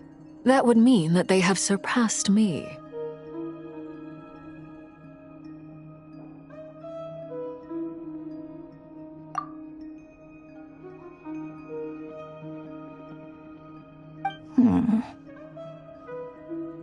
For all we know, Alan Giltan might have thought the same thing. Not that it matters, though. He's dead, and I'm alive. So it's my call to make.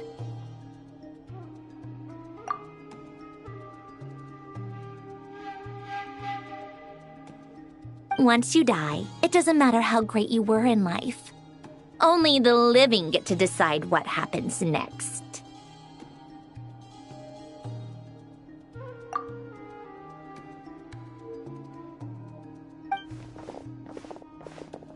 Hey, come on out. They're back.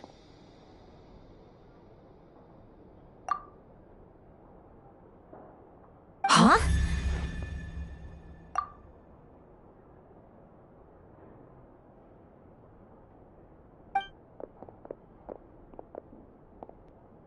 You're back?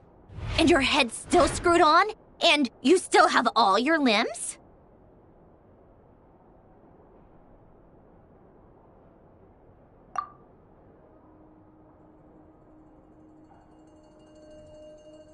What does it look like?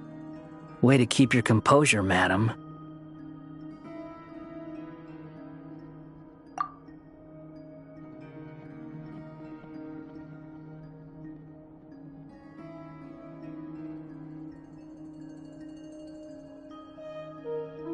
Excuse you. I am perfectly composed.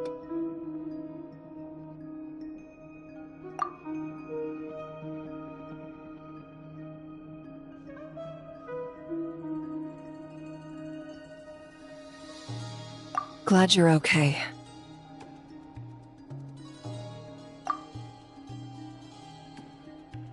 Yes, it's a huge relief.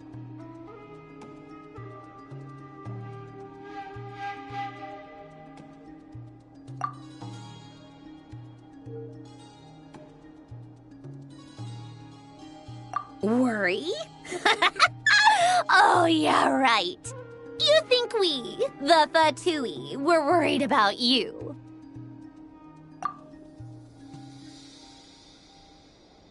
We were worried sick.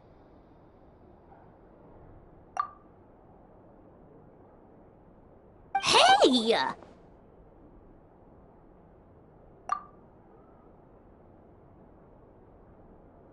The Traveler and I were already friends.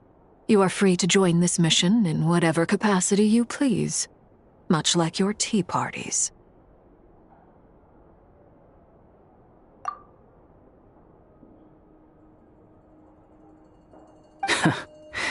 It's a laugh a minute with you guys.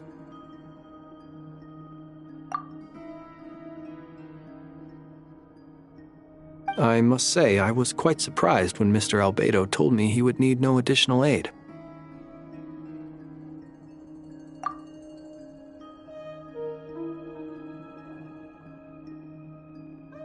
We discussed this on our way back as well.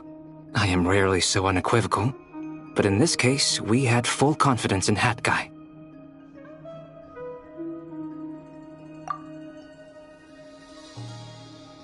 He said he knew what he was doing. Albedo and I pretty much had to just wait outside on standby. Meanwhile, Hat Guy broke into the energy field and rescued the Traveler solo.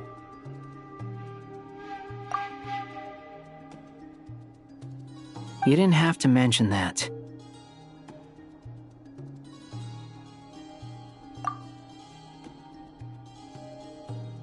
Well, I'm thoroughly impressed.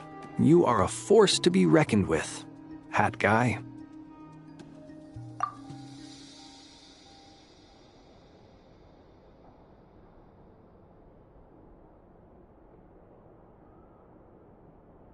Is he back?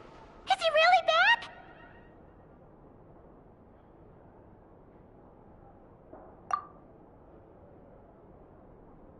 Traveler! It's really you!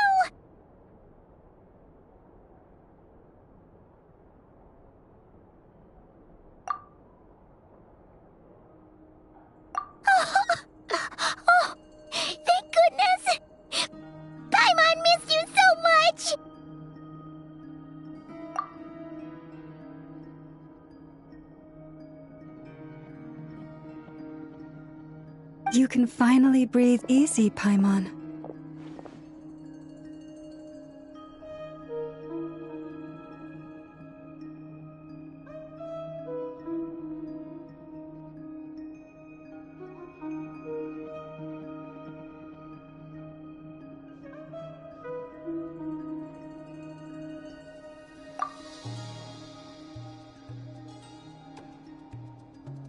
Great to have you back in one piece! Oh, Paimon's been having nightmares the whole time you were gone!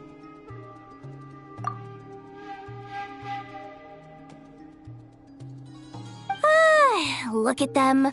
You know, once you reach my age, there's nothing better than watching a misty-eyed reunion between friends.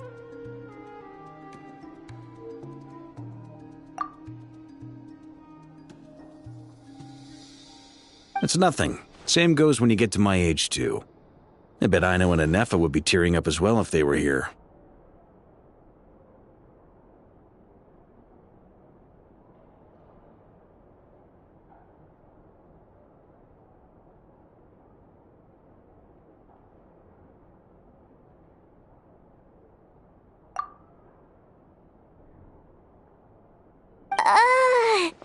Varka, I'm not sure Anefa can cry. Oh, yeah, good point. Hey, your eyes are looking a little red and puffy.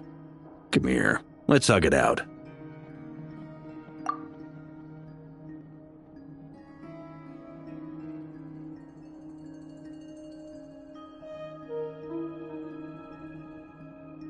What? Ew, no! No, thank you. You're not my dad, okay? Knock it off!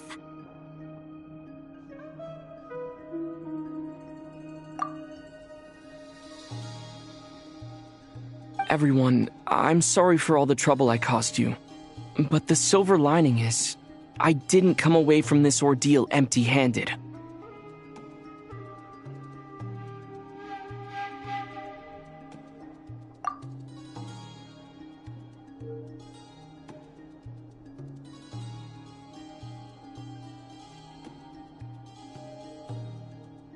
While I was being held captive, I learned a lot about Dottoro's current capabilities, and what he plans to do with them. Allow me to explain.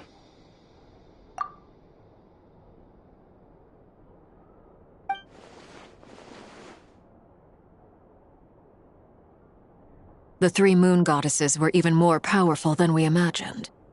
No wonder Dottore believes himself to be equal to the gods, maybe even superior.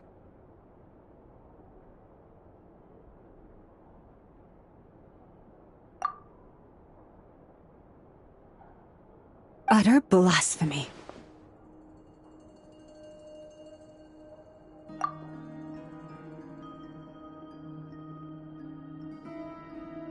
While everyone was gone, Nefer and I made an interesting discovery, and I believe Miss Sandrone has something to share too.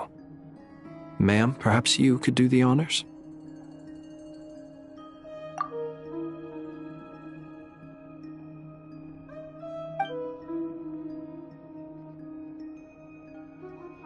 Called it.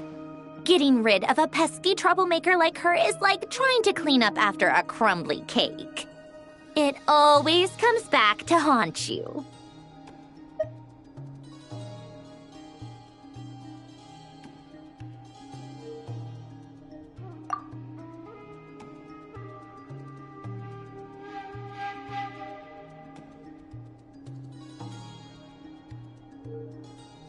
Our next step is to find a way to bring her back.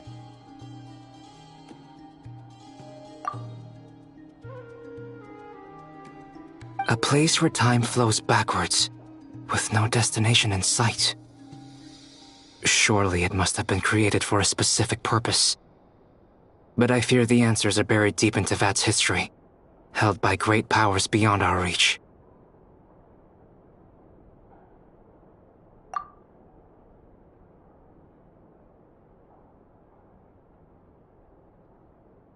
It sounds like she's on a specific path through time, just traveling in the opposite direction to us.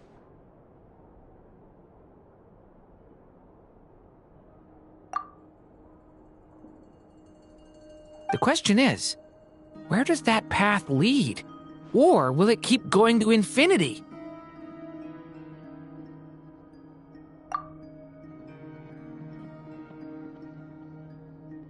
We considered that question as well.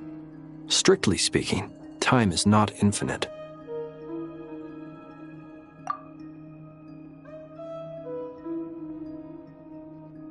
Indeed not. Every road has an end.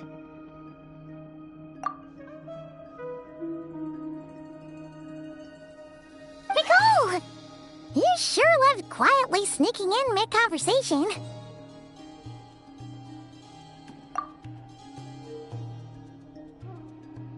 I do, in fact. It's something I've always done at our mages' tea parties. Quiet, mysterious, and persuasive.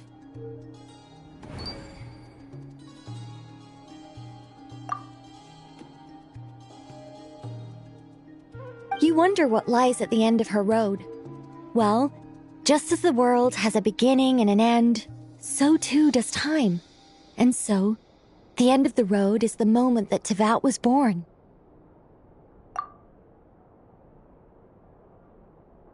But where Miss Columbina will end up along this road, that depends on where this particular river of reverse time began.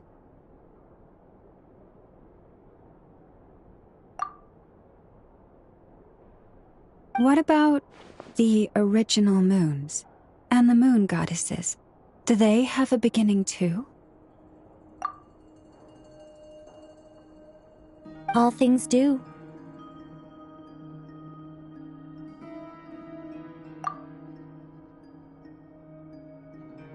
In the beginning, no moons adorned the sky. It was the Dragon King Nibelung who raised the 3 moons into the heavens, and thus were the moon goddesses born.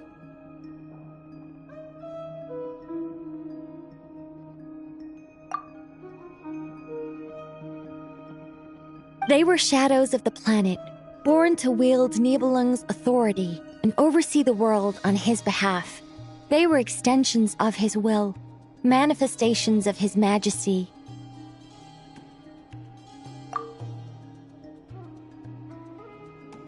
But then one day, they disappeared just as suddenly as they had once been brought into being. Nobody knew where they had gone.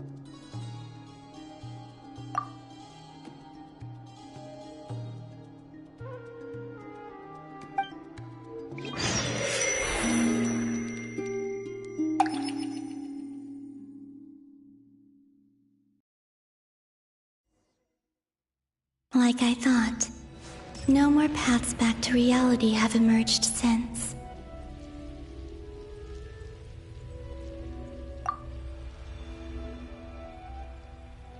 But how can I be sure that I'm going the right way without scenes from reality to keep me on track?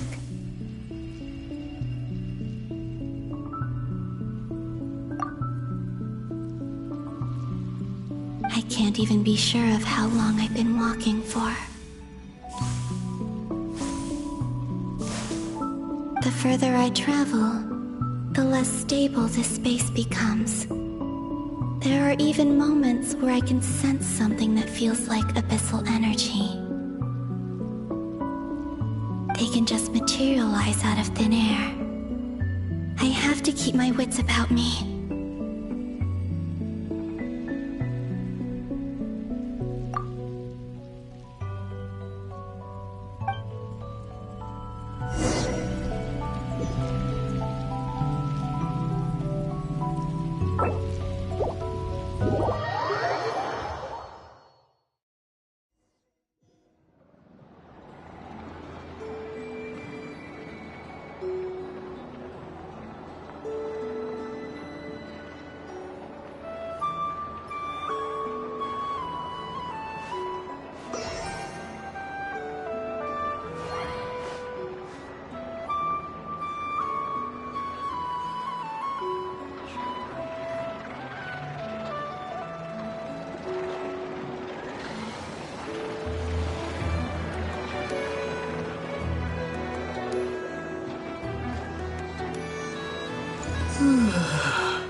I will follow where you lead.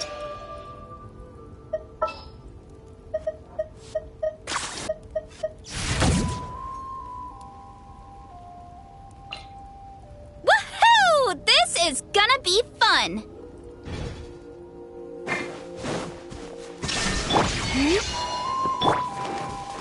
Everyone hold hands! Wait. Why me? It's justice o'clock! Yeah! Heads up! It's justice o'clock!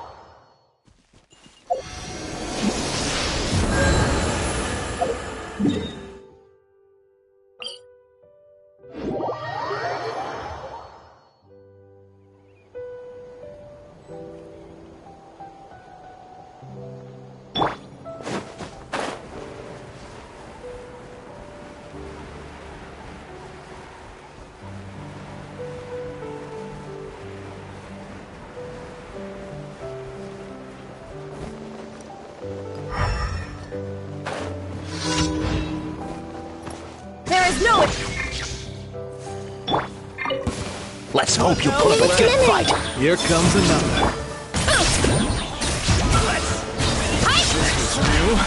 Alright, let's finish this. This was Go! Shine down! You asked for it.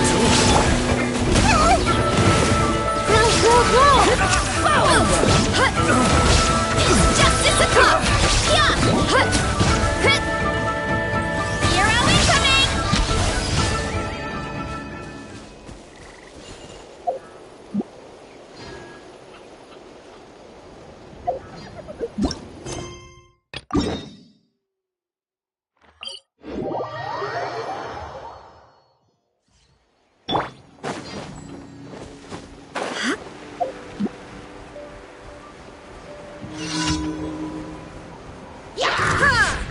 Illusion shot!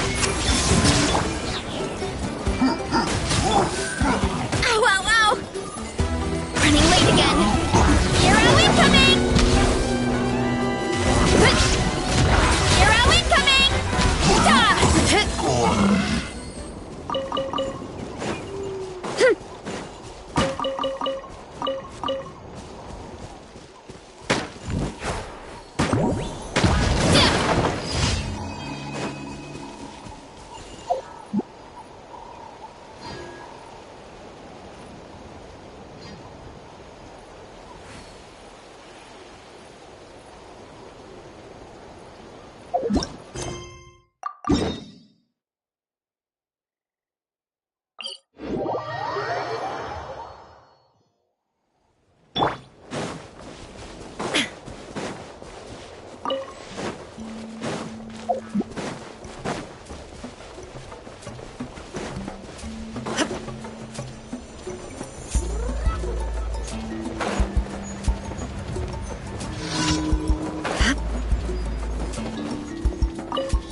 Maestra Abyssosk.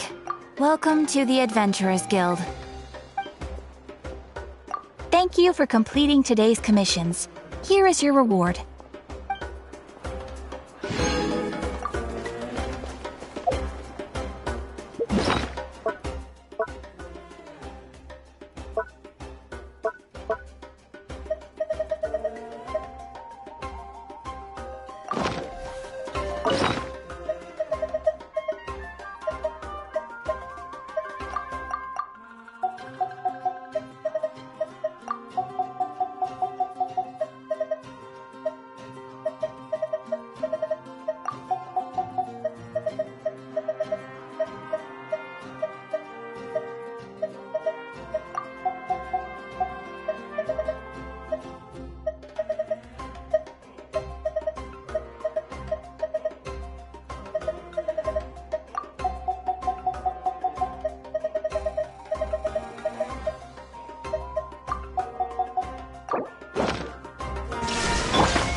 Committed to memory!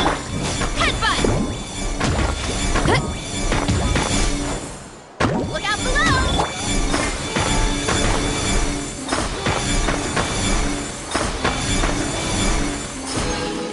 Biggest one in history.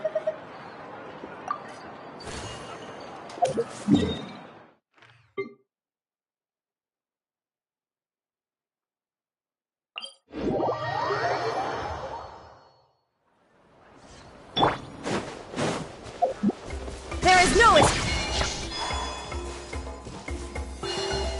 Wait. Yeah! Look out below! Hut! Hi!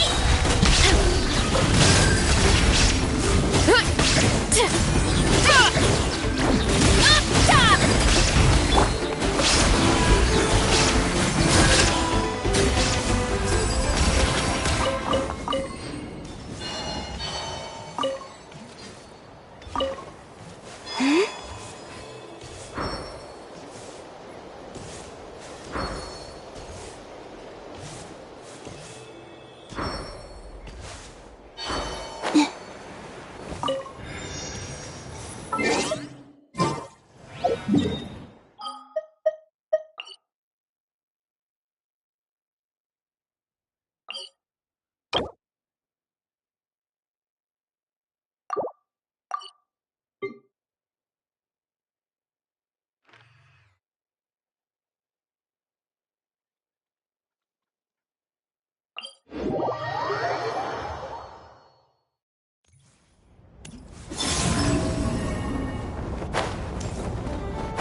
I knew you'd miss me.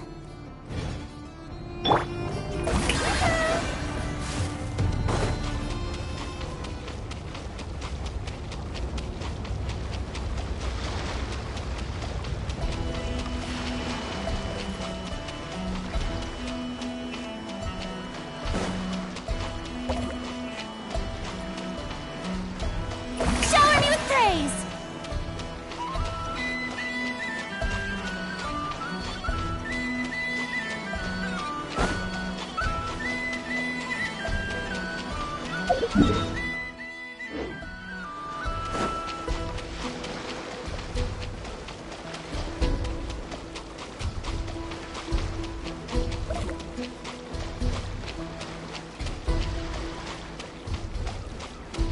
Strike a pose!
Yoo-hoo!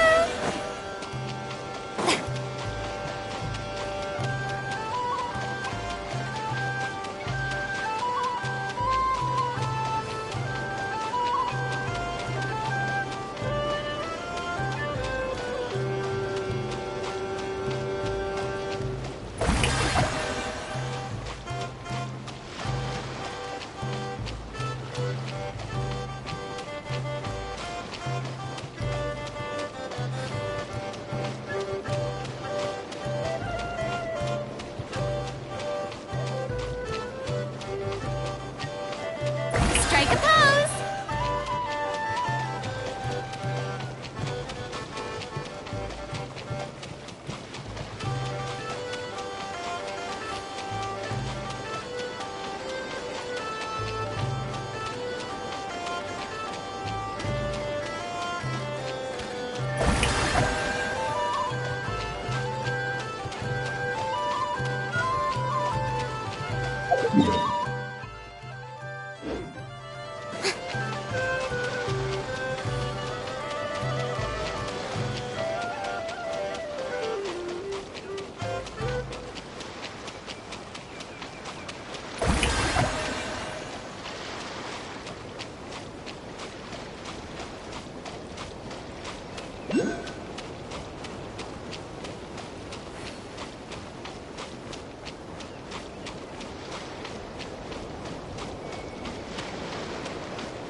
Need my help as usual?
I wasn't waiting for you.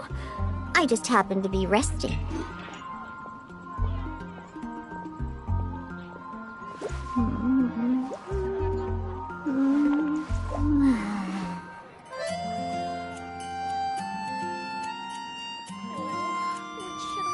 Come take a look. There will definitely be something that catches your eye.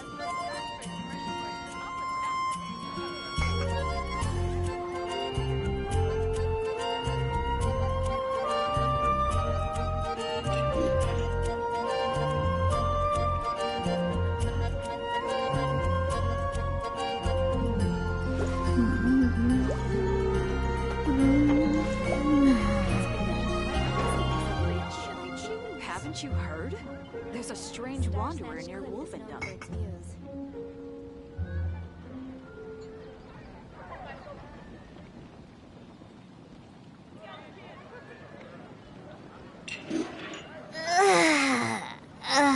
That stretch feels good.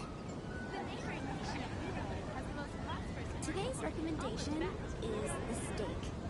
Oh, I guess I'll post a commission at the Adventurers Guild. Haven't you heard? There's a strange wanderer near Wolfendom.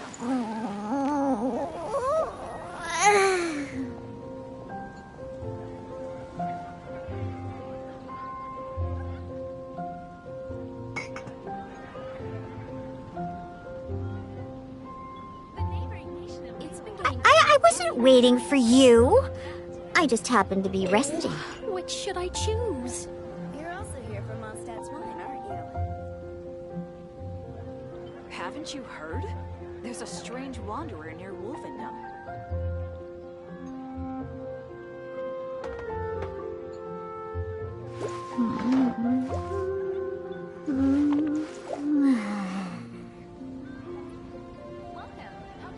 It's been getting quite busy recently. I guess I'll post a commission at the Adventurers Guild.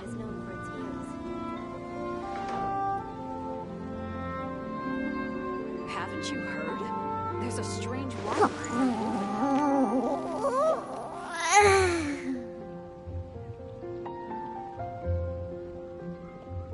Today's recommendation is the steak.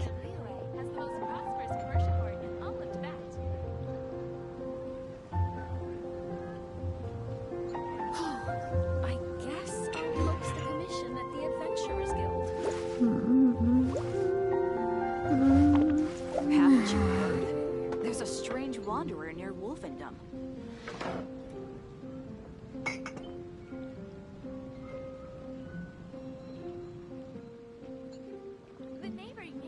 Today's recommendation is the steak.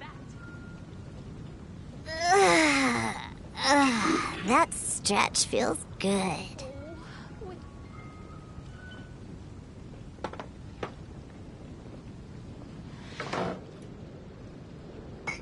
Come take a look.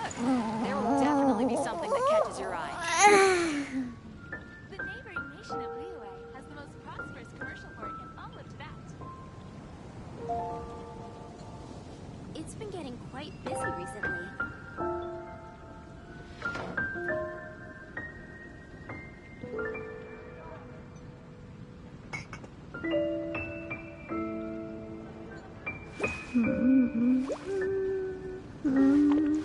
Haven't you heard?